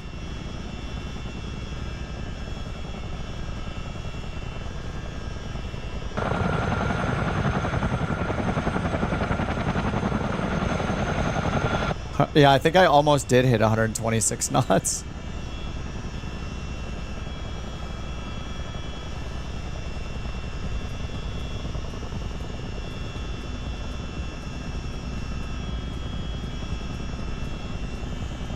And I wonder if I go here. Okay, it doesn't show a it doesn't show like a targeting thing like it did before to pick up the hook or to pick up the netting, so these cameras are not super helpful either.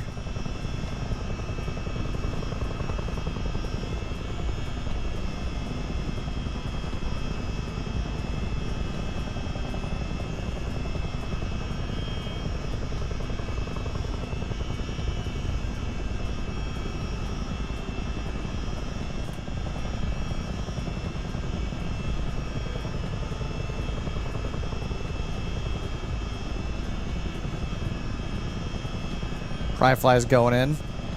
Maybe. Or I'm going in. We're both going at the same time. Hopefully we don't distract each other. I think I need to shimmy to the side here. I'm like too... I need to approach it from the back or the side. Maybe the side's better.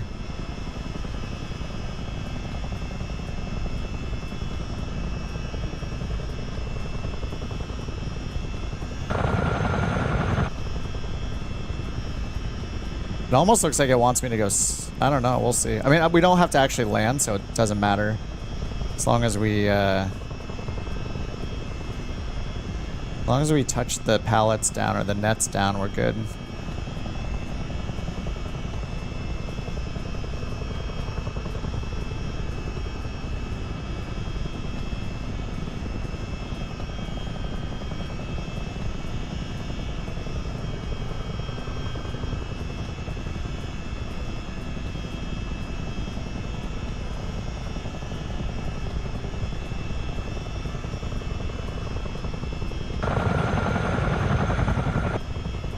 This thing is way bigger than it looks, actually.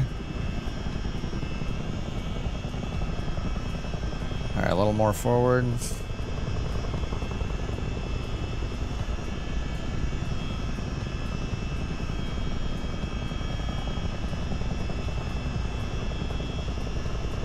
Can't see anything. These cameras are not very helpful either. I want one that like looks from above and down like this. I guess I can just do it myself.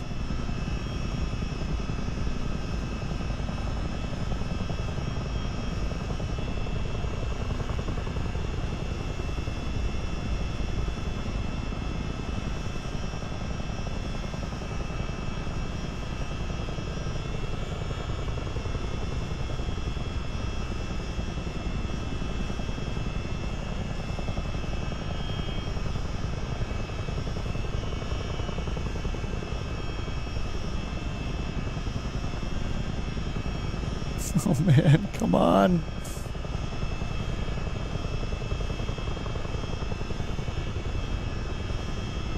Being like too gentle with it almost, or I'm like barely moving.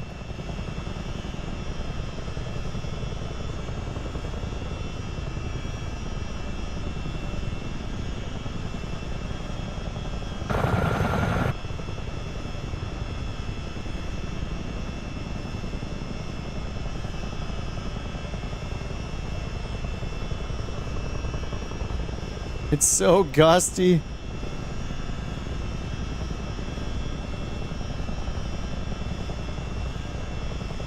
I also don't know if I have to hold it there, or if it's going to unhook it automatically, or what exactly.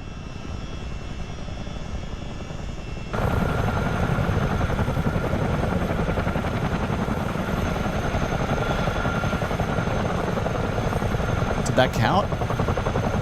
Oh, as soon as you make contact, it just gets rid of it. Okay, it just says released. Okay. I was expecting to need to like hold it there while they unhooked it or something.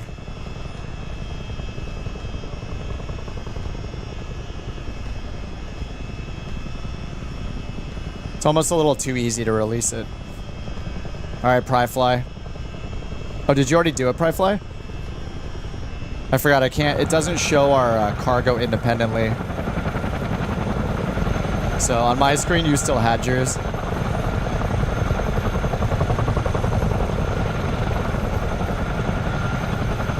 You already did yours? Now we're supposed to go back and pick up pallets and like do it again. I think I need to turn nets off now. So yeah, and then we're supposed to fly all the way back. So I'm gonna do 4x speed and hope I don't wreck, just because this is gonna take so long if we we do it in normal speed.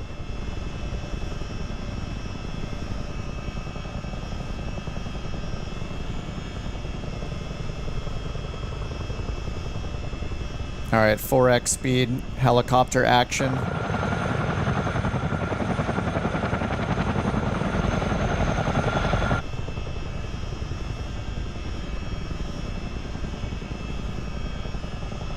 No, Virus, that's not... Sorry, man, that's not a cargo option, unfortunately. Maybe there'll be like a flightsim.to mod for that. Hard deck vessels that move. I think some of the ones here, some of the ones in these packs, like these Miltech Super Carrier, the 2 packs I got were Super Carrier Pro and US Strike Group Carrier, US Carrier Strike Group. Each, I think this super... I don't know which one it is, but they have a mix of fixed ones and moving ones. So it could be one of the other missions might be on a moving one.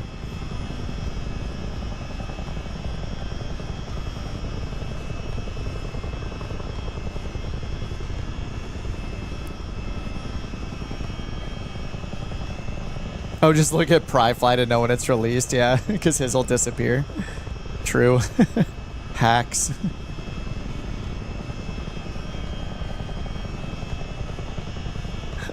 We're passing Delt. There's a juice goose down there somewhere.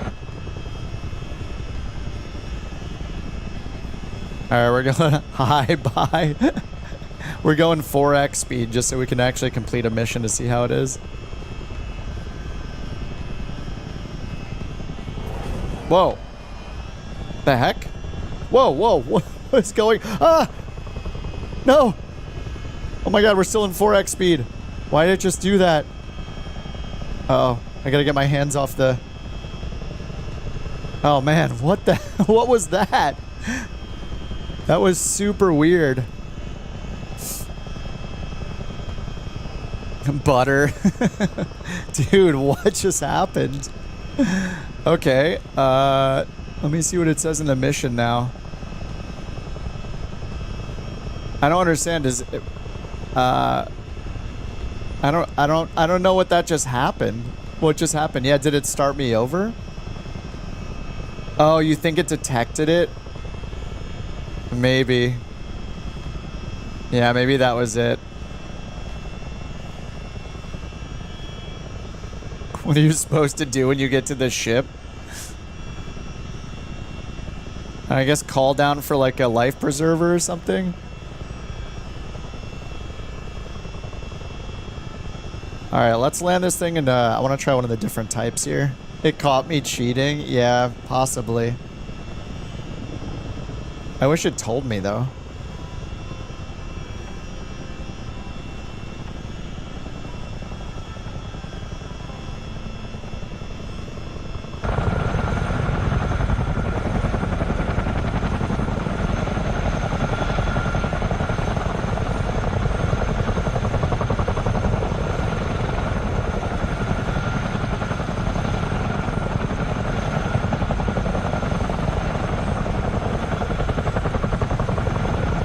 Oh, it's so hard to do it outside.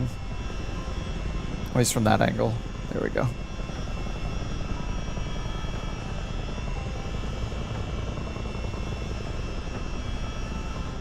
Yeah, this is... I'd say this is a lot easier to land than other ones I've flown. I don't have any of the assistance. Wait, do I have the assistance stuff turned on from way back when I flew helicopters? I don't think I do. Helicopters... No, it's all off. Assisted tail rotor and assisted cyclic are off. Cyclic? Cyclic?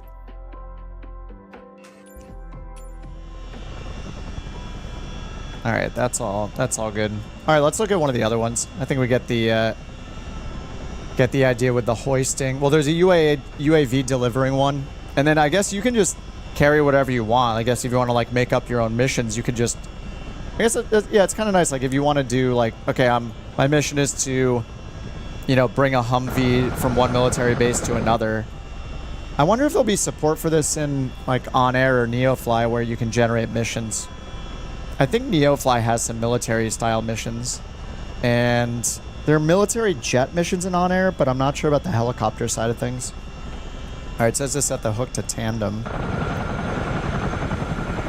I just want to pick up the Humvee real quick and see what it looks like. With the Humvee attached.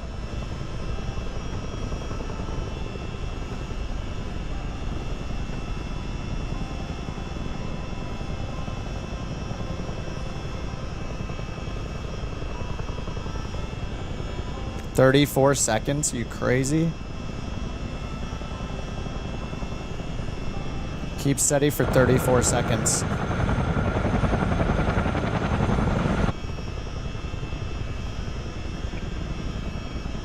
I basically turned it on hard mode for picking up the cargo. I mean, you could load it internally, but it's nowhere near as cool.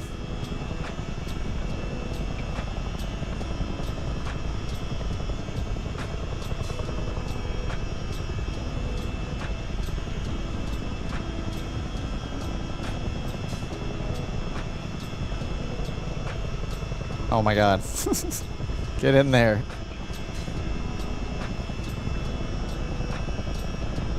Oh my god. No.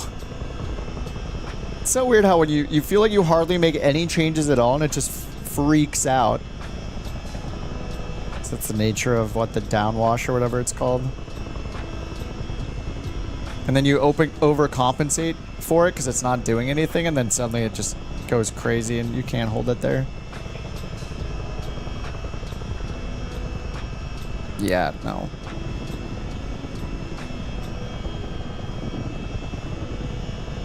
It could be wind, it could be anything that's like forcing me a certain direction.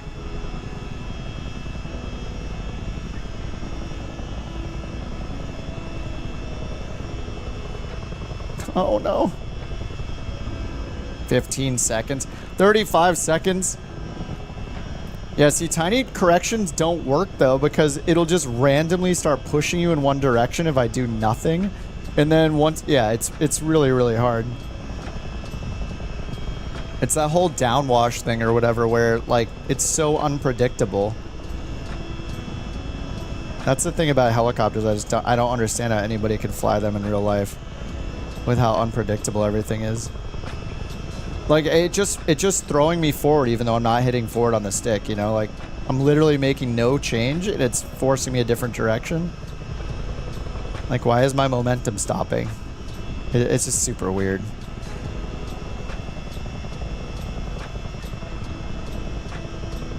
Like, I'm moving forward even though... Well, I haven't even hit forward on the stick and I'm going forward. Still not hitting forward on the stick there. It's so delayed too. It's just, yeah. Anyway, this is the hard part about helicopters. And then I have to overcompensate for it because it's drastically just like flinging me backwards. Why? Stop it. Stop. Hold it steady, yeah, right?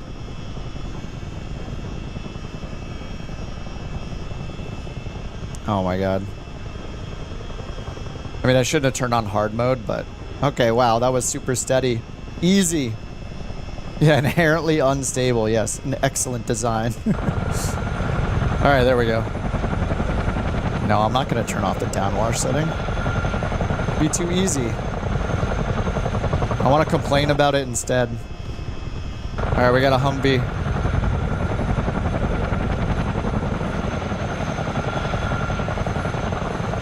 Alright, let's go deliver this to a regular commuter in Los Angeles.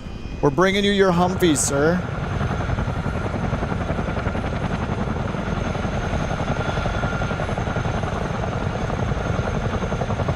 I actually haven't seen a Humvee like in real life on the road in a really long time, I feel like.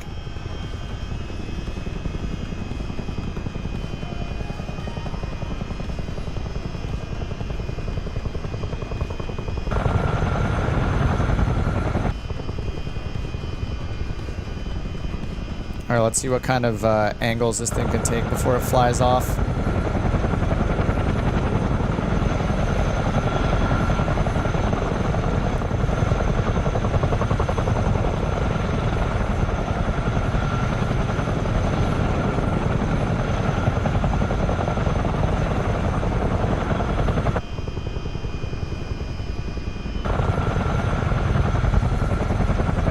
I wonder if it actually detaches and falls or if it just disappears.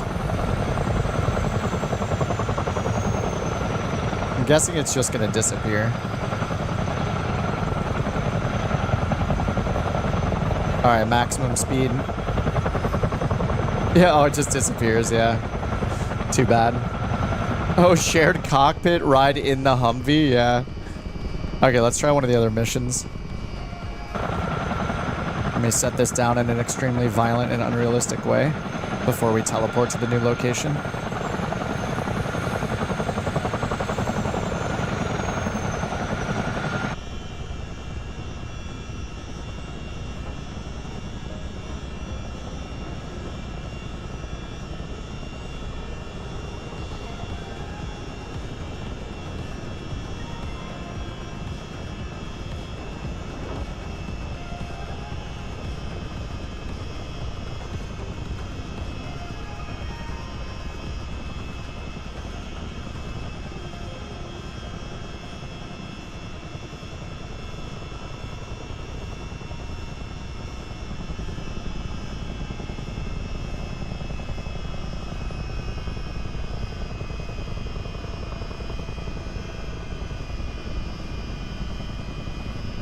I'm still trying to be nice to it.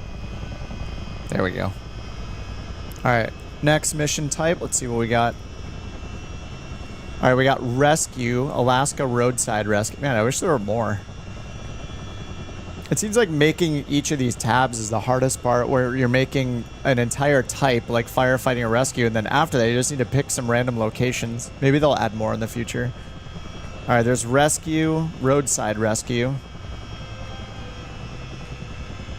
Treacherous terrain and dispatched a helicopter to the scene. 75 minutes 75-minute duration. And then we got firefighting. I guess we'll try one of these. Oh, we got to do Los Angeles, of course. All right, 35 minutes. All right, launch the mission. Click. I clicked it. Let's try it again. Let's try it a third time. I'm clicking many, many times. Nope. It doesn't like me.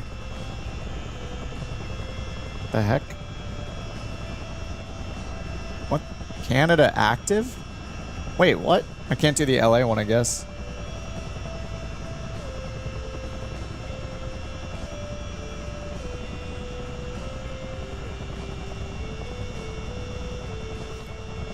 Okay. Still loading. This is kind of like the portal thing, where it'll teleport you without restarting the sim, which is nice. Yeah, they have you turn crash detection off and stress detection off. Okay, here we are. Canadian Rockies, I guess we'll do. Load the firefighting bucket to your aircraft on the EFB load tab. Okay, bucket. There's the bucket right there. Let's see what airport I'm at now. Okay, we are near Springbank. Charlie Yankee Bravo Whiskey. CYBW. CYBW. W. I don't know why I said it that way. Okay, hook needs to be set to middle. Okay, done. Take off from the airport. Heading 267s toward the waypoint Spray. S-P-R-A-E.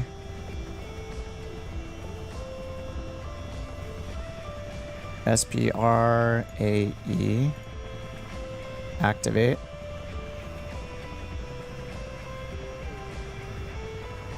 Okay, correct waypoint this time, to the west. Okay, upon entering the Canmore Valley, follow the river visually towards Banff Air Force, CYBA. The fires will be visible north of the airfield. So then we have to go to CYBA.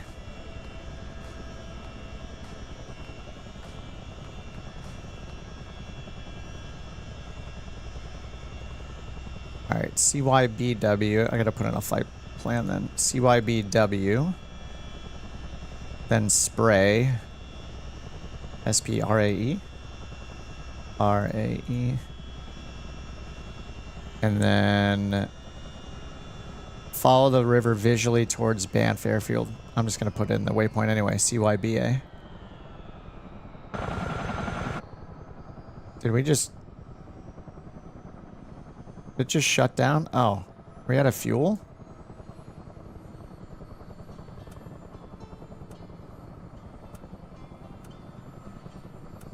It says we have 1,600 pounds of fuel. Oh, what is this? Oh, UK carriers. Oh, there's a super carrier one up here too. Whoa. Oh, cool. I didn't know it had all this. Oh, the main fuel tanks are empty.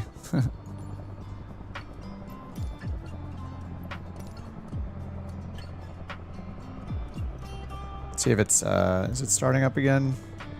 Did I save it by adding fuel? Looks like engine 2 is still on. Alright, we can get engine 1 back on.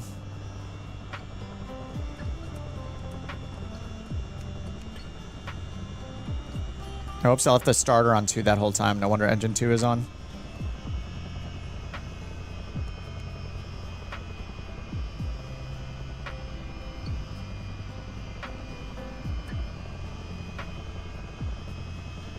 Alright, oil pressure's coming up.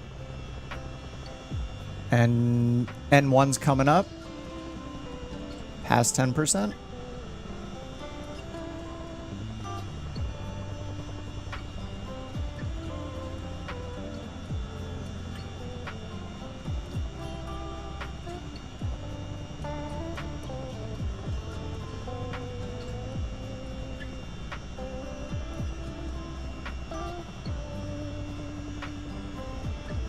Oh yeah, now I need to put it on... It wasn't on ground, whoops. There we go.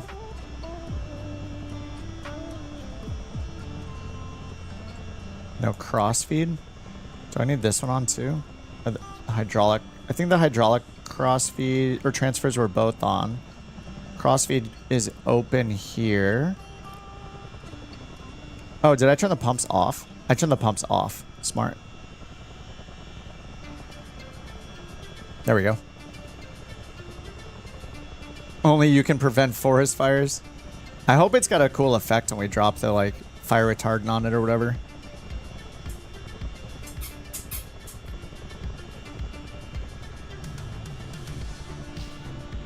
The dog brought me her mini tennis ball.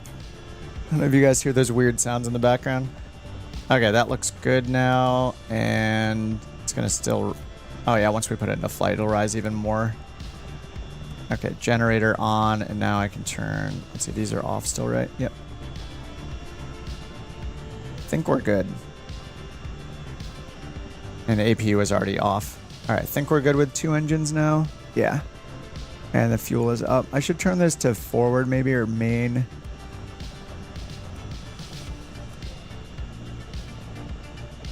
All right, let's continue.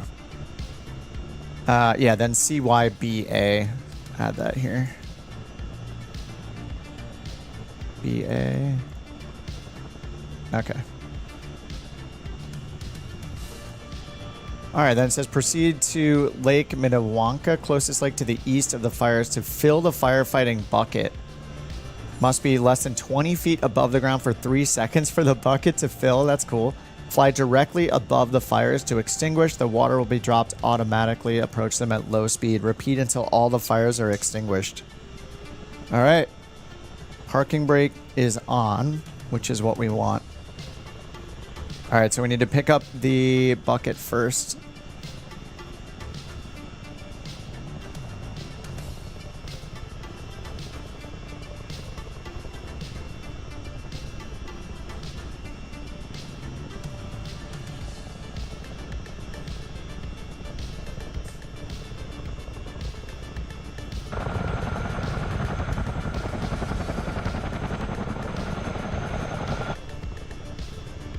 We need to get up to about 25 feet.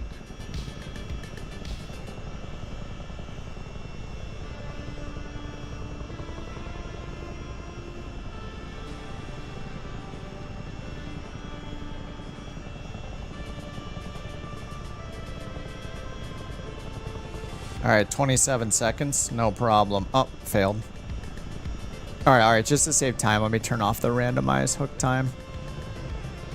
I'm a noob. There we go. All right, it'll take 5 seconds now instead.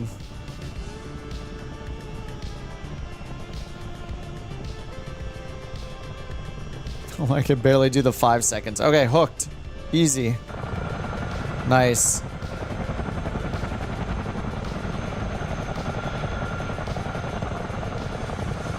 Oh, you're in the tanker one. That makes sense.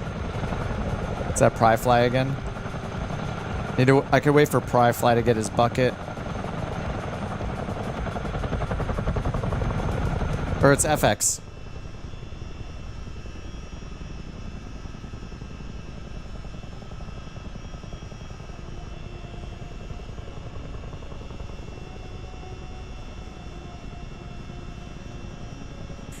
Bucket boys, ready to go. Oh, all right, Pry Fly's here. Just hover for a minute until you guys grab your buckets. We do this as a team. Super fast fires. Be cool if you could do it co-op. I'm sure that's a huge limitation they can't do right now, but how cool would it be?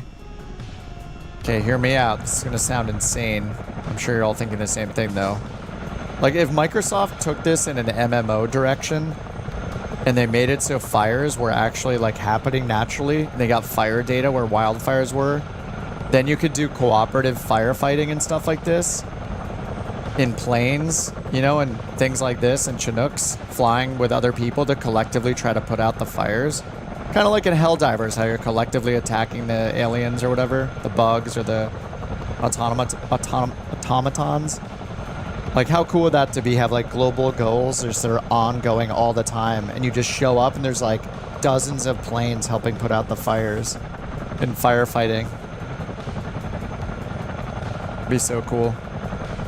And they could do that with passengers and stuff too. They could have every airport with just, it could even just be totally random, but some level of passengers that are waiting to depart, and you just go and pick them up, and it's showing like the overall like busyness of the airports, and you know which ones need help, and it'll highlight ones across the world that need more pilots.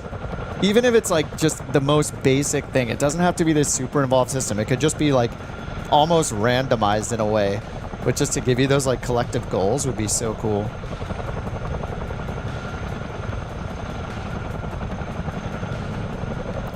Bucket boys, assemble. It would totally be possible, yeah. I mean, if we can have that kind of stuff in Helldivers, which is a relatively small development team, I'm pretty sure. Sure we could have it in Flight Sim. Yeah, where everyone helps out, exactly. Like we would, if we show up to this fire we're going to right now, there could be other people there already. Or you could see on the world map how many fires are going, or how many airports need more pilots, you know, to take passengers to certain places. All right, we good? Looks like we're all good. All right. We need to go to the west.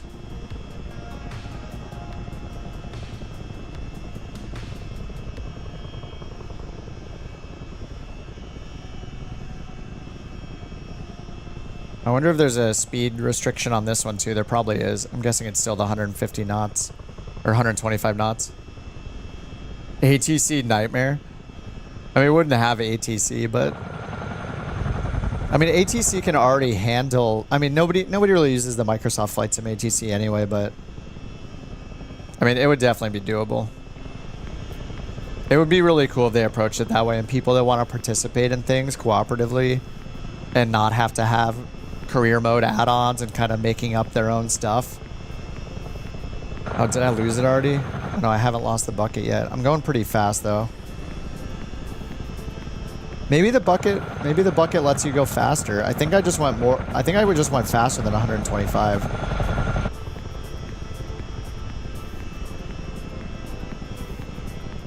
The water, we're gonna pick it up. Yeah, we're gonna pick it up north. We have to cross these mountains here to the west first. And then there's a lake to the east of the airfield that we're supposed to, or to the east of the, of the airport we're going towards that has a lake it said to use. Co-op simulator. It would be so cool.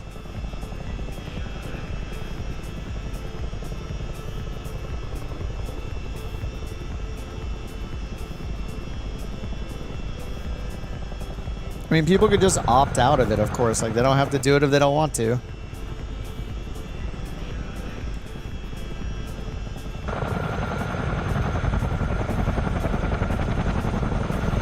No, I lost it. Oh. But luckily, I can just do this. We just land, and then we just hit the button again, I think. Oh, unless it's gonna... We'll see what happens. Maybe it'll prevent me from doing this. Because I didn't start at the airport. Or the airbase.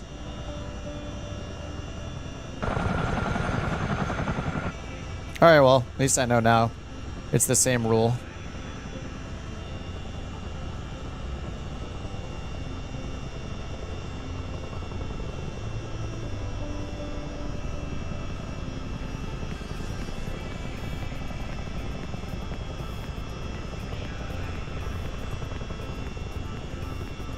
So I should be able to... Well, we'll see. We'll see if it penalizes me or not. But if I hit load a bucket again and pick up a new one, I wonder if it'll reset me back.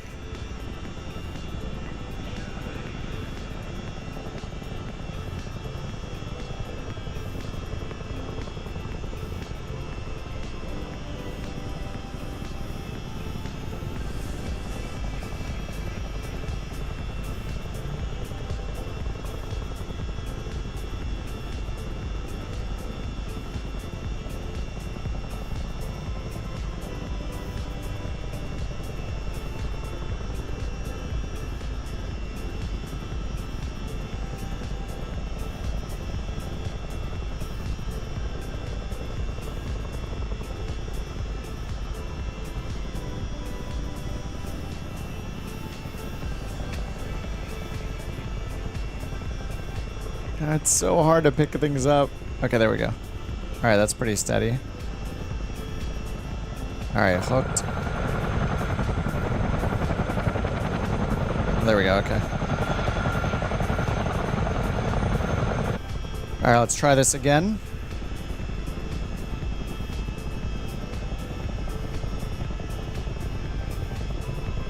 DCS has it. Copilot functions. Nice. Yeah, I'm still very much looking forward to shared cockpit, but I'm very skeptical they're going to actually have it at release date for 2024. I don't believe them.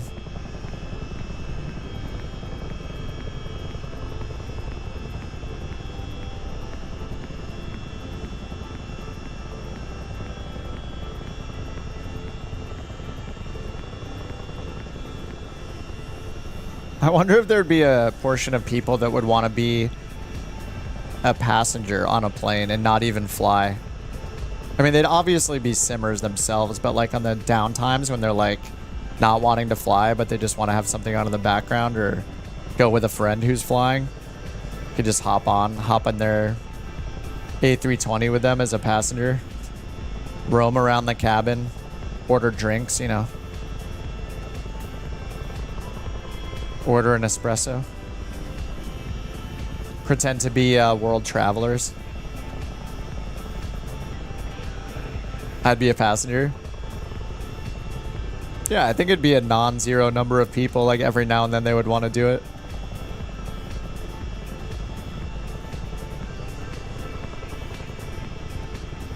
Alright, trying to keep it around 100 knots again. So I don't think I can... Unfortunately, I don't think I can use time acceleration to make this more fun, but... yeah, get rowdy, get restrained, yeah. Classic commercial flight experience. Definitely.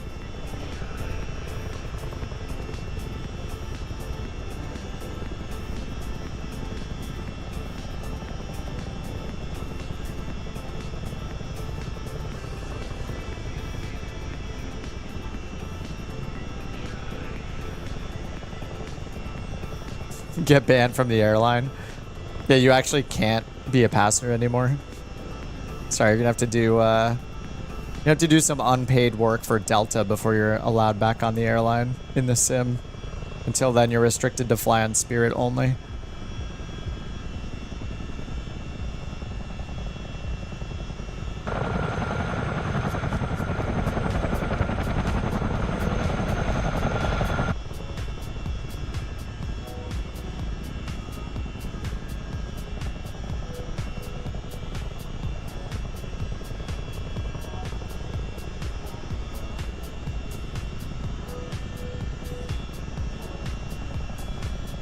You can always use more unpaid help.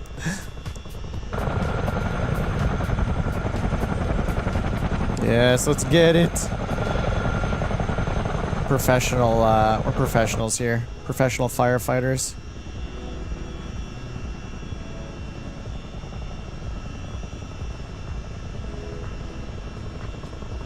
Trying to get this like kind of trimmed out all nice. But it's a lot of manual work. Vertical speed's pretty good.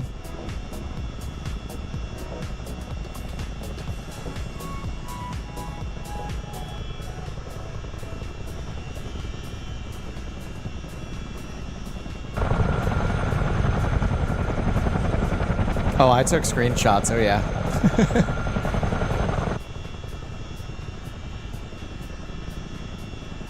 All right, slow and steady. 100 knots. Try not to even risk getting close to 125. But I guess you're allowed to land and just pick up a new bucket randomly. It didn't kick me back to the beginning, so that's good. I didn't see a timer, right? Was there a timer? It just says expected duration, so yeah, I don't think it's timing you. I don't know why it kind of reset the last one, though. That was a little weird.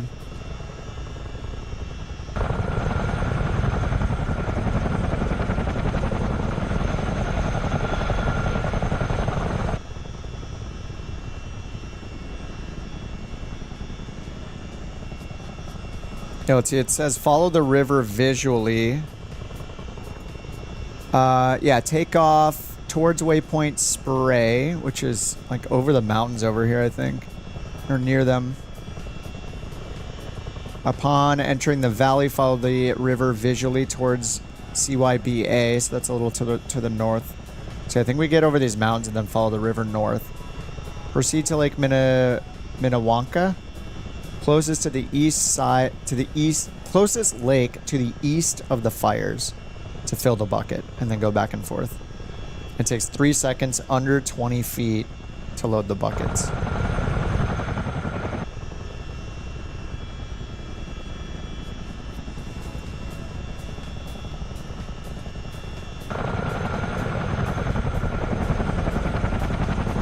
This is awesome.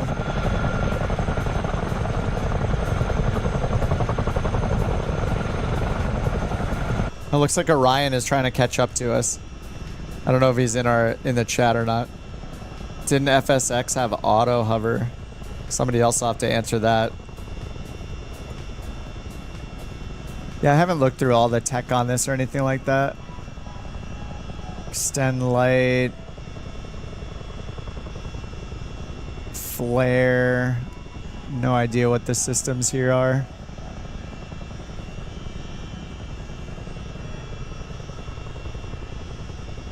Oh, there's a heading engage here. Oh, there's an altitude engage. Can I just hit barrel? This might be the auto hover button right here. Oh yeah, it's slowing me down, isn't it? Oh yeah, it's slowing me down and hovering. I think you're right. You can hit just one of these buttons right here. Baro or radio altimeter hover, I think is what those do. Maybe? Yeah, it's got me at 0 vertical speed and it's slowing us down. It's hard to tell if it's engaged or not. Well, I mean, I know it's engaged, but you can't see the light really.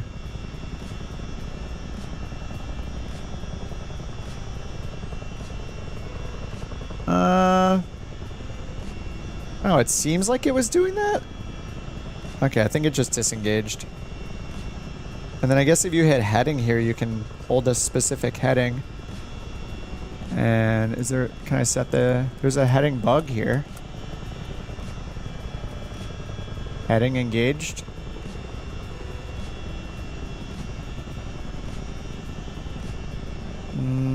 Not sure. HSI mode select. Looks like you can use TACANs. Marker beacons.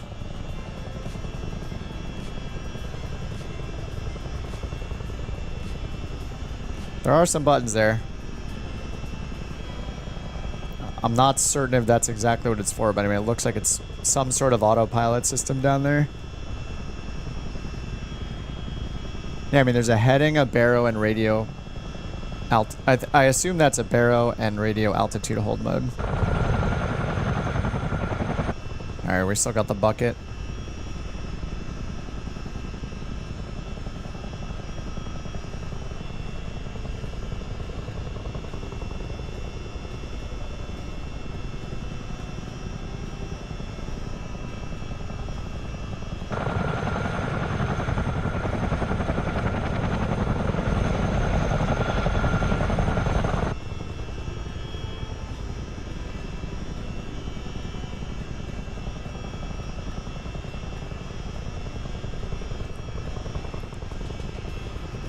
Ooh, almost 120 knots. Careful.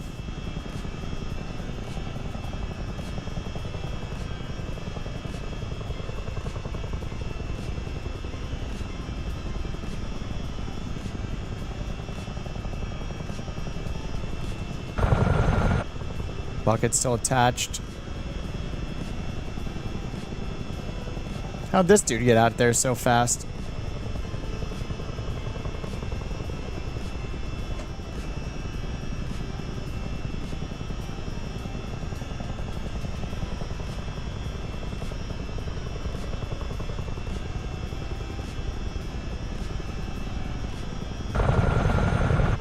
Ooh, getting a little fast.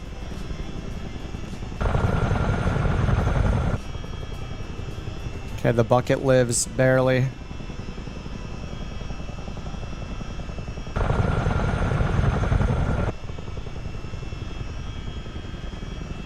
Alright, we're going the right direction.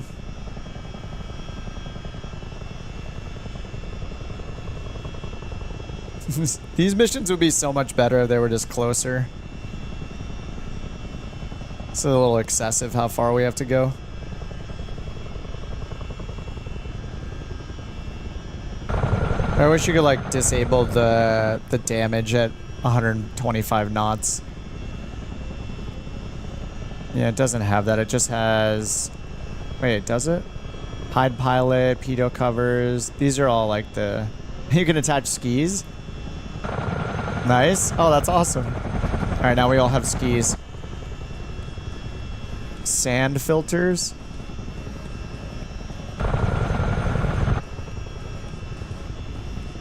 Engine sand filters. FLIR camera.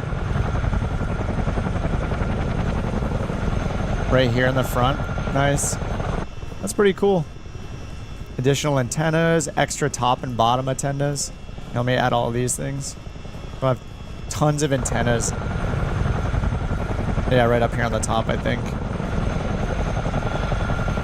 Maybe. And then the camera in the front. It's pretty cool.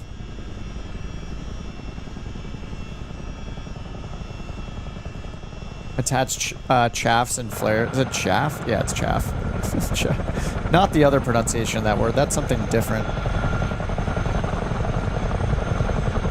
I think that's right here, right? These and these. Looks like.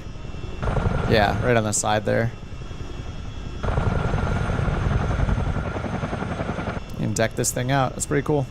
Yeah, I wish you could disable some of the other mission options. Just to make it a little more chill.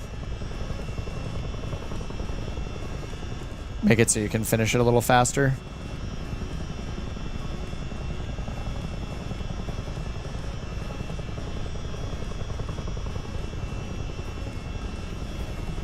And we could go like 200 knots like we could in this thing probably, then this would be no problem.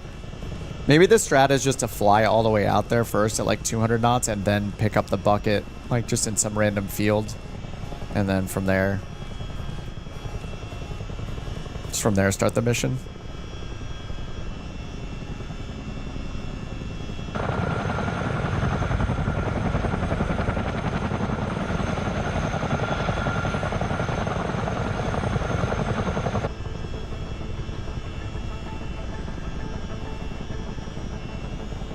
Now you think that? Yeah.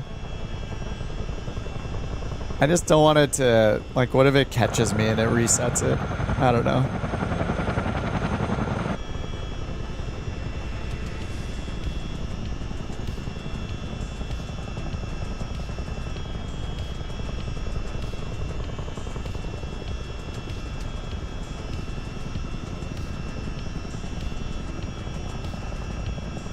All right, where are these fires at? Yeah, I'll never know till I try it. I just don't want to risk it now that we've come this far.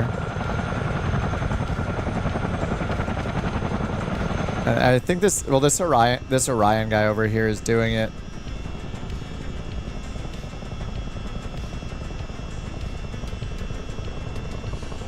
He's in the Chinook.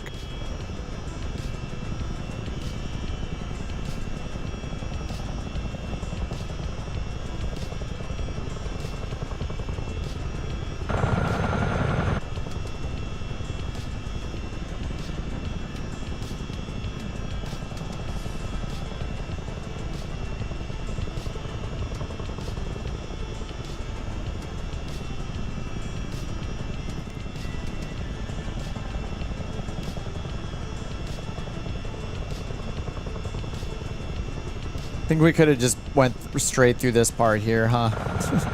Right through here. Just followed the road basically instead of going up this high. Whoops.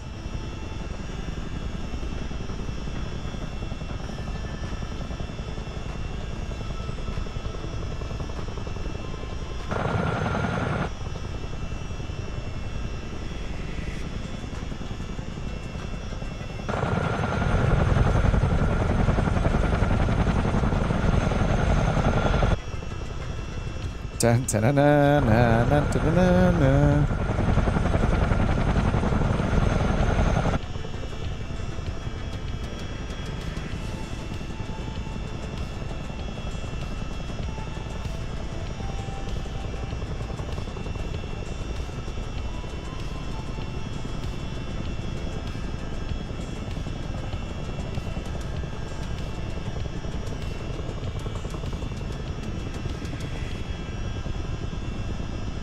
Alright, any fires? I don't see any fires yet.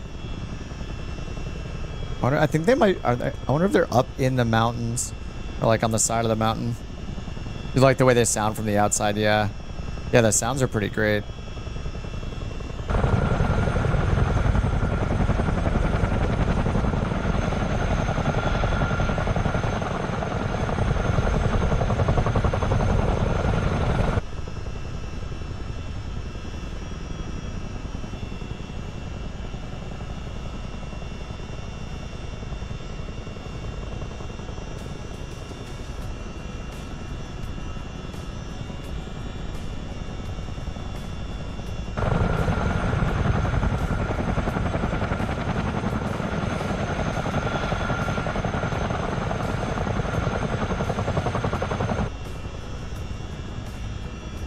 Definitely worth figuring out the autopilot if it actually works.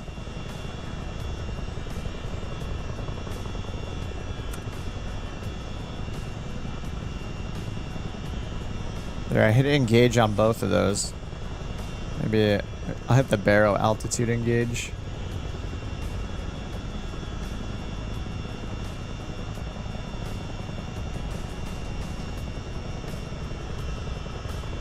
Let's see if I turn the heading. Does it turn us? Heading engage.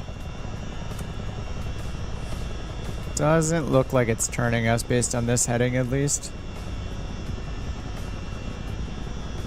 Yeah, no, I think I'm still in control.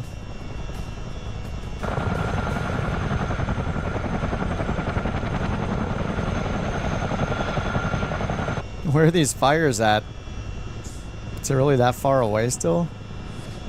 Alright, we're pretty much headed right for it. Yeah, we're supposed to follow the river. Not... I think it's like... I think it follows this direction. I'm not sure. No, it must be this river. We just follow this all the way up.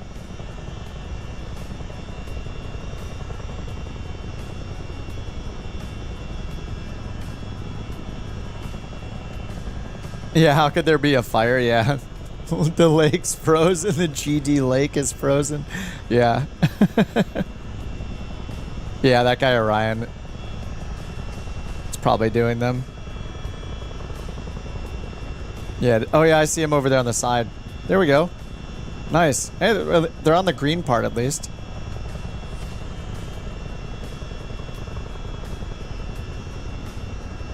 Yeah, wait to get your water, yeah. It should be, they said it's to the east of where the fires are. So I guess it's over here somewhere. Yeah, so we just have the empty bucket still. We were supposed to wait to get the water there, but we were supposed to grab the bucket, which is all we have right now. It's not filled. We're supposed to pick that up from the airport. But yeah, I think we could just fly to here, land. We can just spawn our bucket anywhere we want, and then just pick up the bucket. That's our limiting factor, is the bucket. Yeah, fly out there. We can fly out there really fast, then spawn the bucket and pick the bucket up, then fill it up. Instead of spawning the bucket like it tells us to back at the base. Yeah, because here it says load the bucket first, then take off. And then you pick up the bucket, of course. And then once you get way out here, then you fill it up. But it seems like, I mean, I lost the bucket once already, and I just spawned it on the ground and picked it back up again.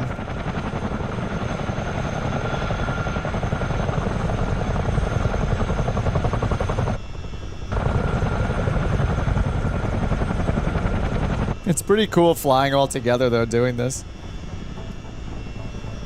Banff is really far ahead. It's down to... So we took a shortcut to follow the river. Yeah, Banff is way up here, right? Yeah. At least we're cutting this corner. Yeah, we could see the fires, though. I see them right here. We'll make it. Yeah, these missions are a trek. The strat definitely should be flying max speed and then picking up this stuff. But like with the one over the water, I don't think that's possible, right? Unless it'll spawn it right in the water, maybe it will. Maybe you could fly all the way there and then spawn the netting or whatever and pick it up in the water right next to the ship that you dropped it on.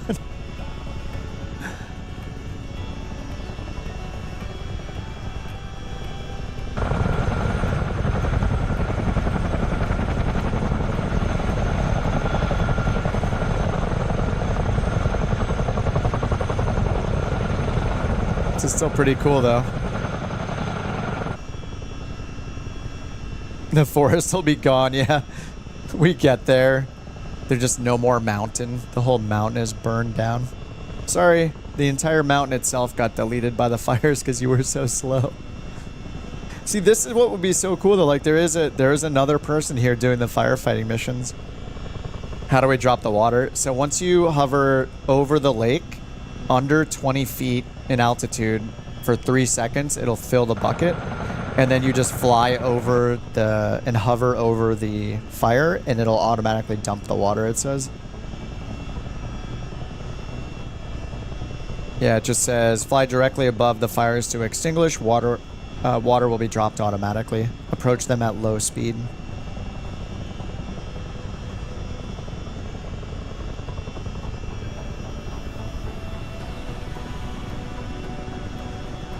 Delta says I came out here in a de Havilland Beaver with floats, a canoe, and a Department of Lands and Forest Air Service livery. In case nobody noticed, everything is frozen. The bro's gonna trip when he sees help coming, yeah. All of a sudden there's 3 more Chinooks show up.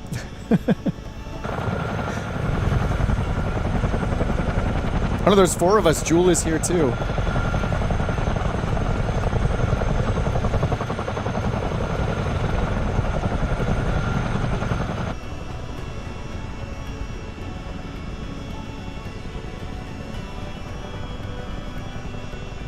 I mean, it's pretty cool. This is basically a preview of what we can expect in Flight Sim 2024 is this kind of stuff.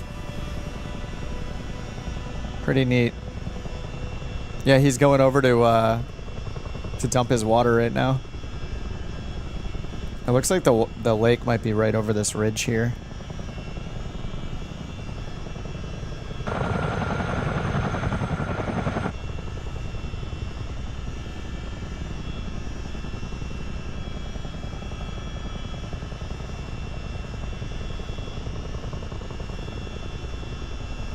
It might be a little to the left. I don't know. There's this. There's this, and then there's this over here. I'm not sure if it matters where we grab the water from.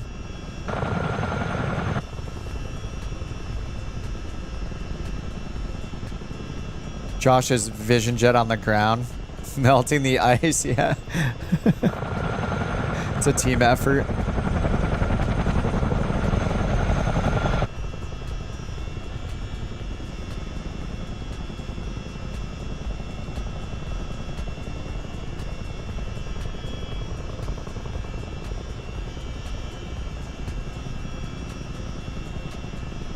Remember how our fuel's looking actually? Okay, 81%. Nice. We're good. Make sure the water's filtered.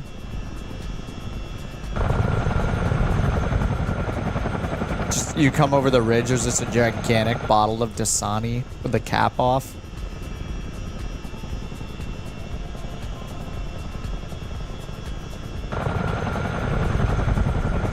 Yeah, Pryfly's been right on me the whole time.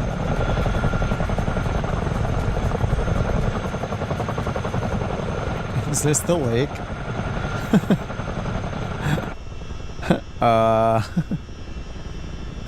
Water to our left. Huh. I don't think this is gonna work, boys. Alright, I think we're gonna have to change to summer.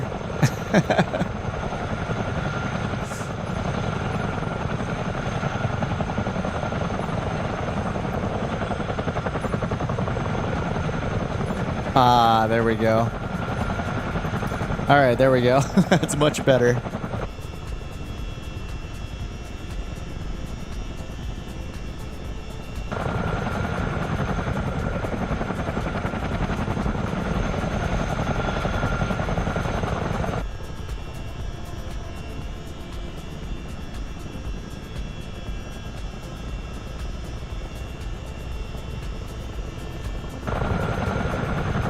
Whoops.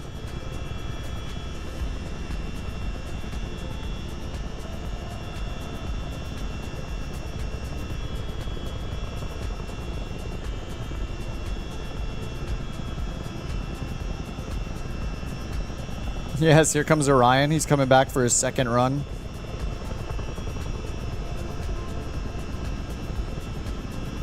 This is awesome.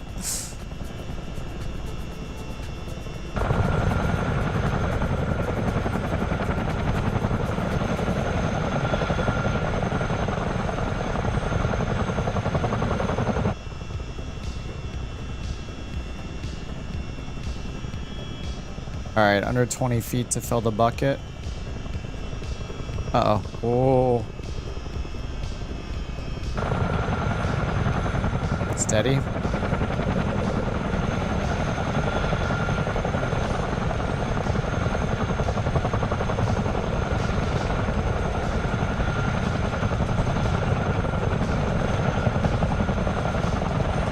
Nice. That's so cool.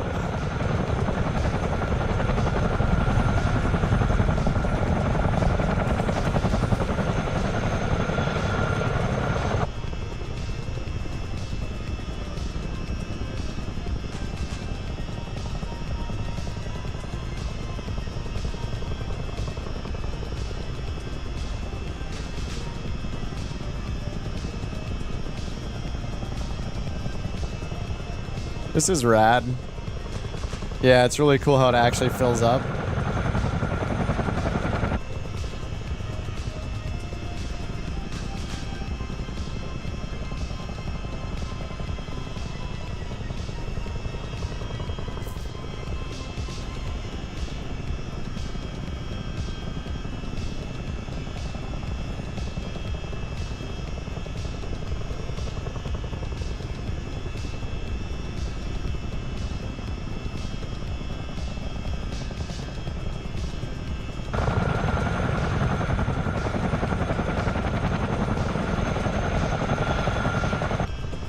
The fire effects look pretty cool.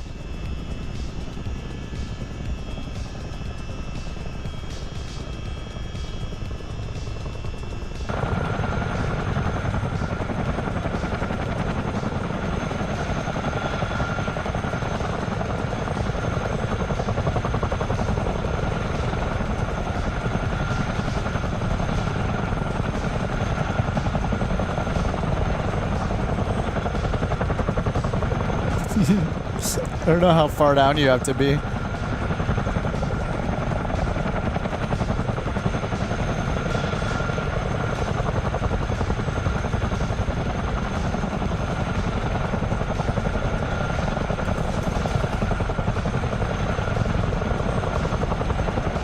Oh, nice. Dude, it actually animates the whole thing. Oh, that's so cool. What? I was not expecting it to animate it like that.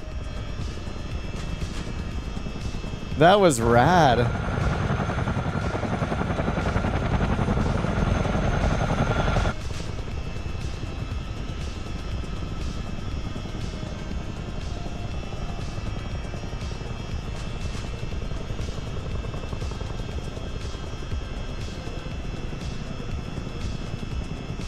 This is really fun. I'm so bad at flying this thing, but this is really cool.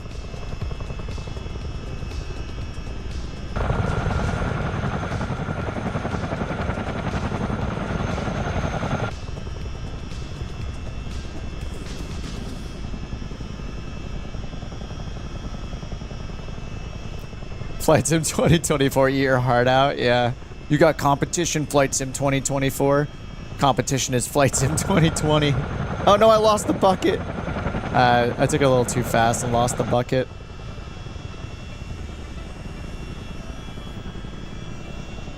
I have to land somewhere and pick up a new one.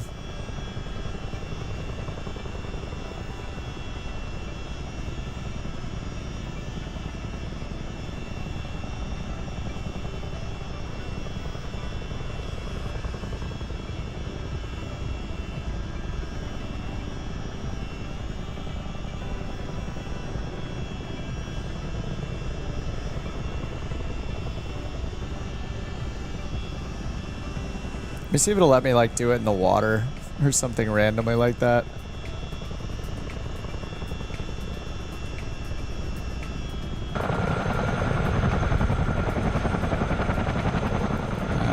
Oh, there it is. Nice. That was a lucky drop spot right there.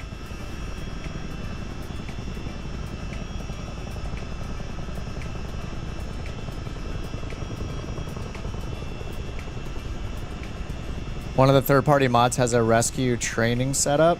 Oh, nice. Yeah, I haven't played around with many of them. I think the only rescue stuff I ever played with was like back in Neofly when I first did it, where they had like you know, like a car crash would be on the road with emergency vehicles around it and stuff like that.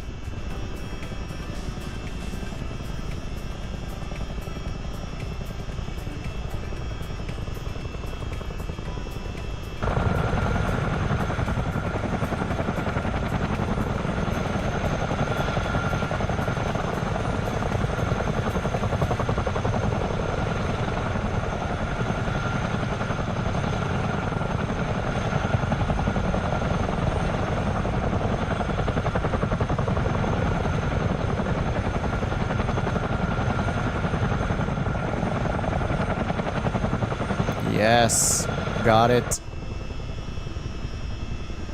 5-star rating? I think so. I mean, yeah, I think this is awesome. Like, this is basically a preview of Flight Sim 2024 for $36. I don't know, kind of awesome. All right, I just realized it shows bucket filled over here too, if you leave it on the load screen.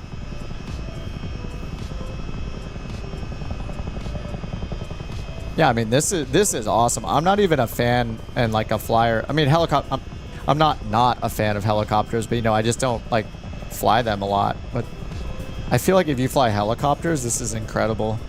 I don't know like how realistic the Chinook is. Like, it's probably a little dumbed down because even I can kind of land the thing, so it might not be the most challenging thing when it comes to realism, just based on how I'm able to do it. So, but I think at least like the missions and stuff seem like it might be worth it. But I think the downside is just how long they take. But if you do the strat where you don't pick up the bucket for like this one, I'm sure you can find an efficient way to do some of them like this, where you fly out here first at max speed and then pick up the bucket once you're here.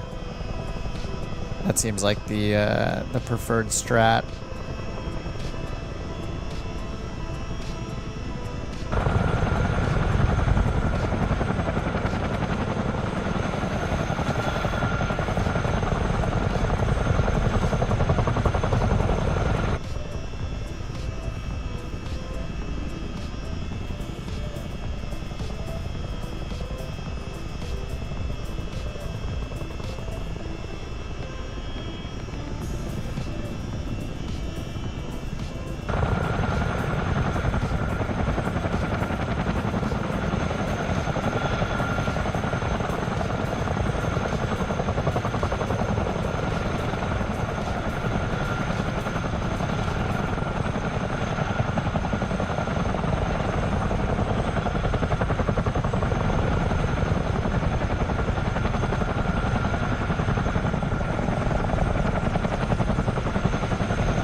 It's kind of hard to do this in third person. I'm trying to see the actual effect at the same time.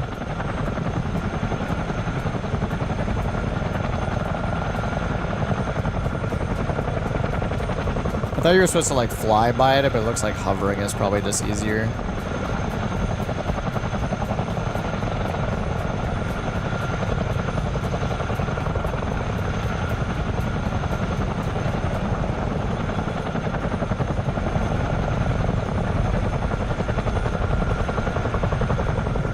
There we go.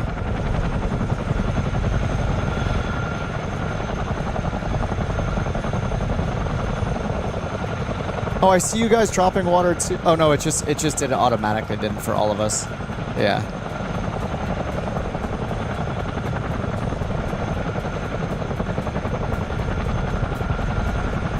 Actually, does it? Oh no, there's a fire there for me still, that's why. Yeah, if it gets to the point where the effects are independent too and individualized, so when you're dropping, it actually, animates it accurately, that'd be really cool. Somebody try to keep the bucket this time.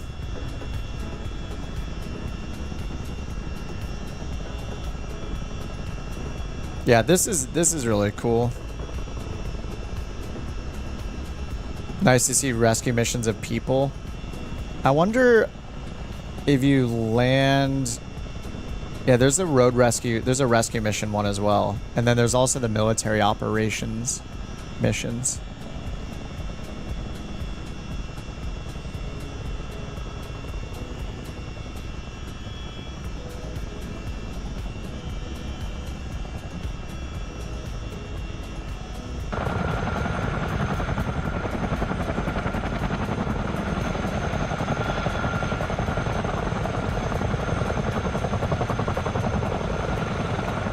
Whoops. Oh, that shouldn't have counted. That was not smooth at all.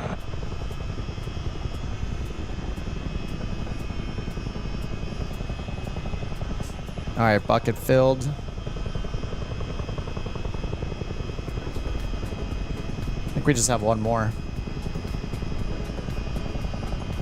Alright, Pryfly, thanks for flying along, dude. Yeah, I don't know if I have the patience to try the rescue mission one or not. Or, these are just a little tedious. They're really fun, though. I don't know. Yeah, I think if I flew out, I think I'll be done after this one, but, no. No what? Pick up water. Fun but long. Yeah.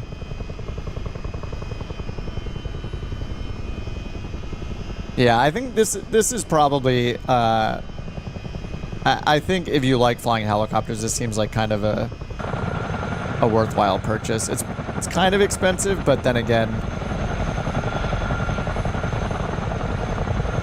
I don't know what the alternatives are. I guess there's something similar to it that I wasn't aware of, sounds like, but man, it is hard to slow this thing down sometimes. I think I'm having a rudder axis conflict since I have it on my stick and on my pedals. I keep switching back and forth. I think I'm kind of messing it up.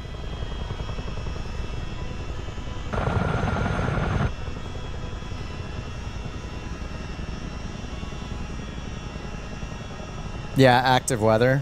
Yeah, I don't know if I am disappointed with the weather in the sim, so I didn't even think about getting it. I might see what other people think about it.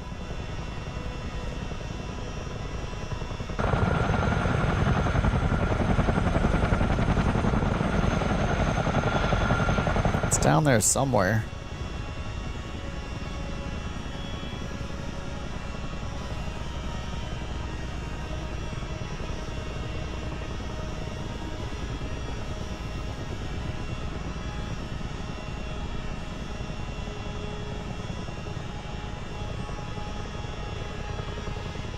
One more fire.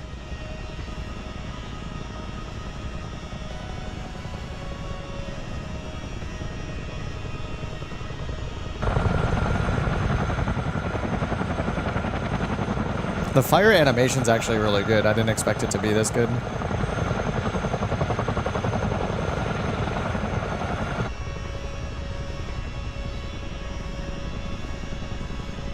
What's up, Delta? Watch out for that fire, dude. He just put out the fire. He's stealing our jobs.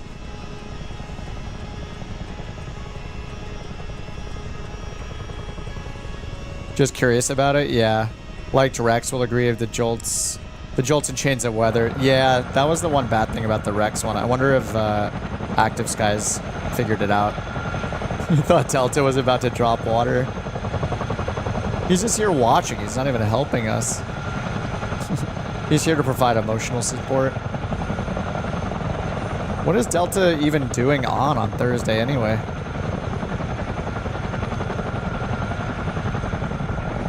I'm not complaining.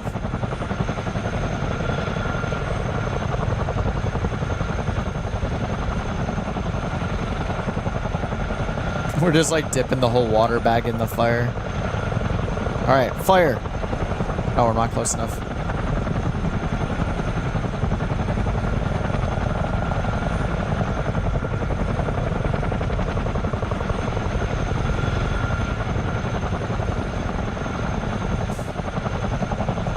I don't know if it's like the drafts from the mountainside or what, but it is hard to get this thing moving sometimes.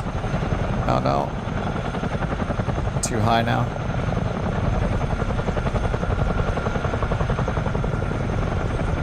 Just usual helicopter things. Luckily, I don't have to choose when to drop. I just, when I get to the right spot, it does it automatically. But I'm just too far away from it.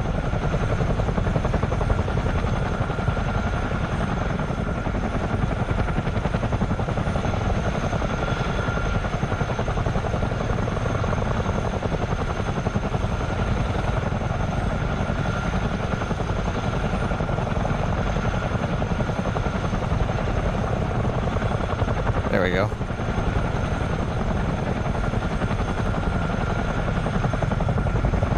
Yes. I also hate flying in third person. Yes, mission accomplished.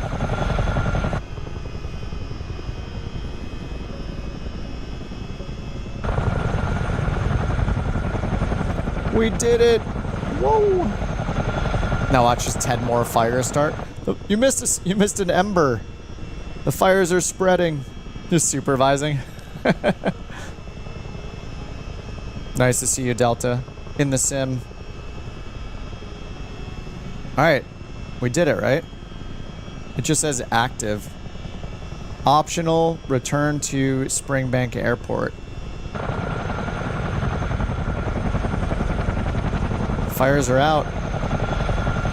Easy. That was pretty cool.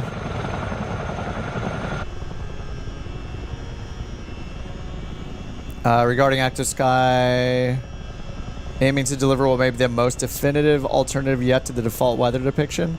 I'll see what people think about it. This might be one of those things where enough people say it's incredible that I'll have to get it myself.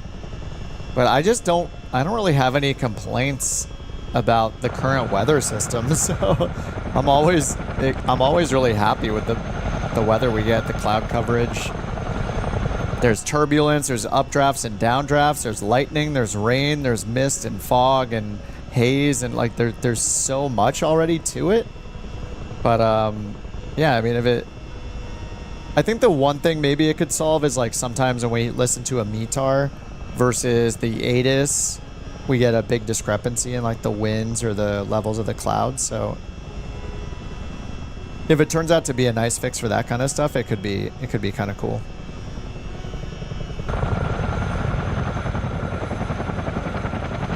Yeah, exactly, Underdog. Yeah, you're like typing that right when I'm saying the same thing, exactly. Yeah, I'm pretty sure the ATIS and the METAR, the ATIS, and the live weather are like all three different sources, I believe, so yeah.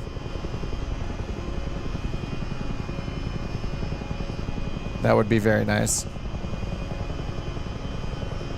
All right, that was a nice change of pace, guys. Fun stuff. I guess I'll land on the beach.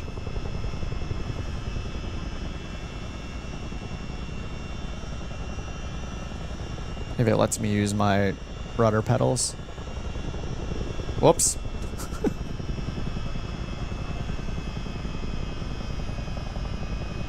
Should I unbound one of them? Either I have my stick and my rudder pedals turned on right now. Confusing the sim.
Good enough. I'll take it. Oh, Delta's giving me some screenshots right now.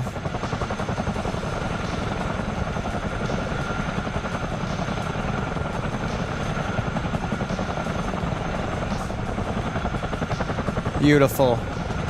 Orion guy's still here, yeah. That's why we're like, look at all these Chinooks.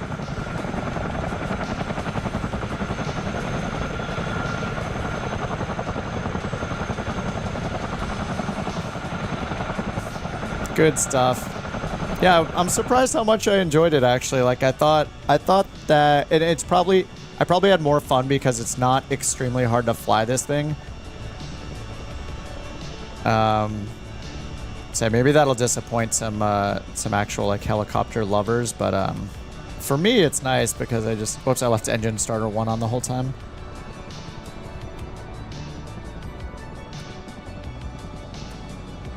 Yeah, it's pretty nice, and I don't know all about the other systems that are in this or not, like the autopilot and yeah, all the stuff that I don't know about, everything I'm ignorant about when it comes to helicopters. But yeah, the missions are cool. There's still the rescue one. There's just one rescue one. There's another hoist one that's a UAV delivery, and then 2 more. Oh, London fires. It's like in the city. Oh yeah, high-rise buildings. That could be pretty cool. Yeah, the firefighting one is really cool. And then there's military exercises. Provide air transport for a special ops team from the base to training grounds. Okay, so this is like you're loading in. Yeah, go to the load tab. Load the Humvee. So there's ones for each type of thing you can load in the back. Load troops onto the back for troop transport. But some of these, like, it looks like this third one says it requires the UK carrier strike add-on. So you can use 2 of these missions, but not the third one without the additional add-on. Let's see, the hoist, the first hoist one requires the Super Carrier Pro add-on. The second one doesn't. So military exercises, 2 are included. The third one, if you want to complete it, you need the $10.50 strike group add-on, which is a carrier set. And then for the hoist one, the first one needs the Super Carrier Pro. That's a separate one that's $14.99. But you can do one of the hoist ones completely. The roadside rescue you can do, and then I think you can do all the firefighting ones. Yeah. So basically, let's see, there are 3, 5, 6, 9 total missions. So you can do 7 out of the 9 missions without the add-ons. 2 of the 9 missions require the other add-ons. So that's I think that's fair. One of them one of the hoist ones is for one of the add-ons. One of the military exercise one is for the other add-on. So you still get 7 of the 9 missions. And you can do the other ones, but I guess you could at least start them. But yeah, I guess you won't see the carrier you need to drop the payload at. Anyway, yeah, that's pretty awesome. Whoa, what's up, guys? Whoa, what the heck? Ah, there we go. It's like, why do I have a blue screen of death looking thing here? Orion's here flying with us. What's up, dude? He's probably like, why are all these people out here?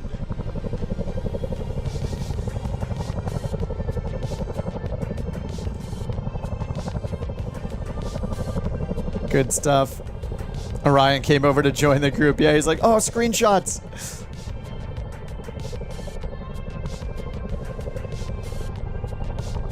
I didn't try landing in the frozen lake, but I bet it would still pick up the water. This is an awesome spot, too. I mean, they picked a good location for this one. I'm sure the other two were great, too.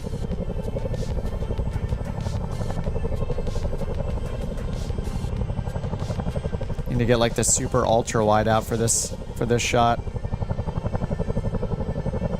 Alright, guys, that was super fun.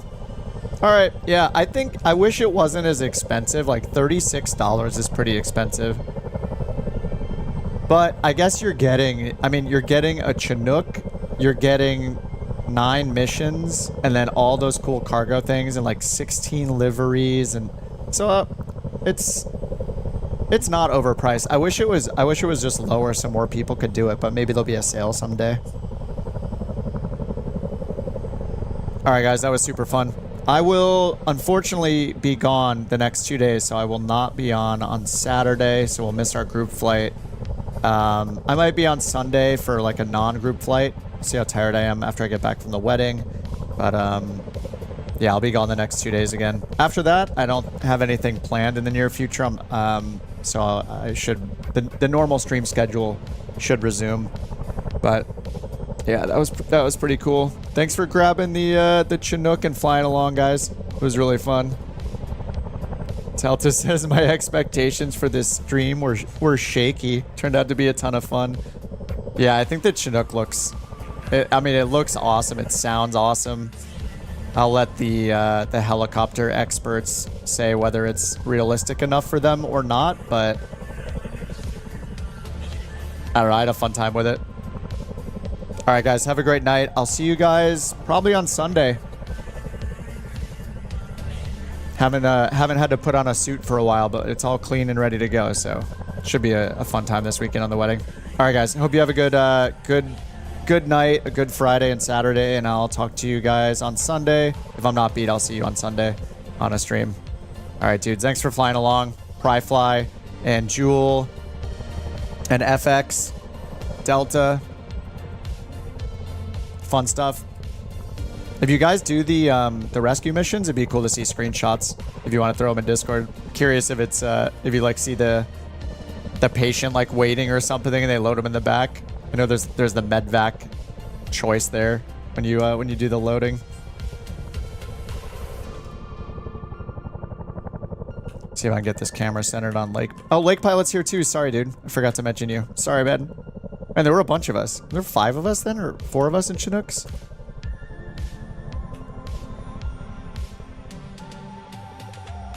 I think there were 5 of us then. Come on, Targeter, work. Make it look epic.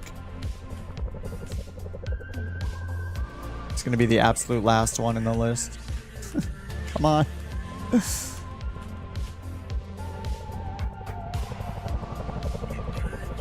Oh, won't let me target you. Oh well, it still looks awesome anyway. Alright guys, have a good one. See you guys around. Peace.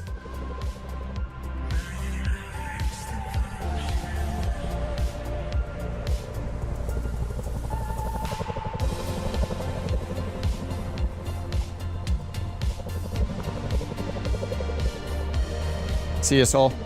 See you, Underdog. See you, Raccoon. See you, Cyber.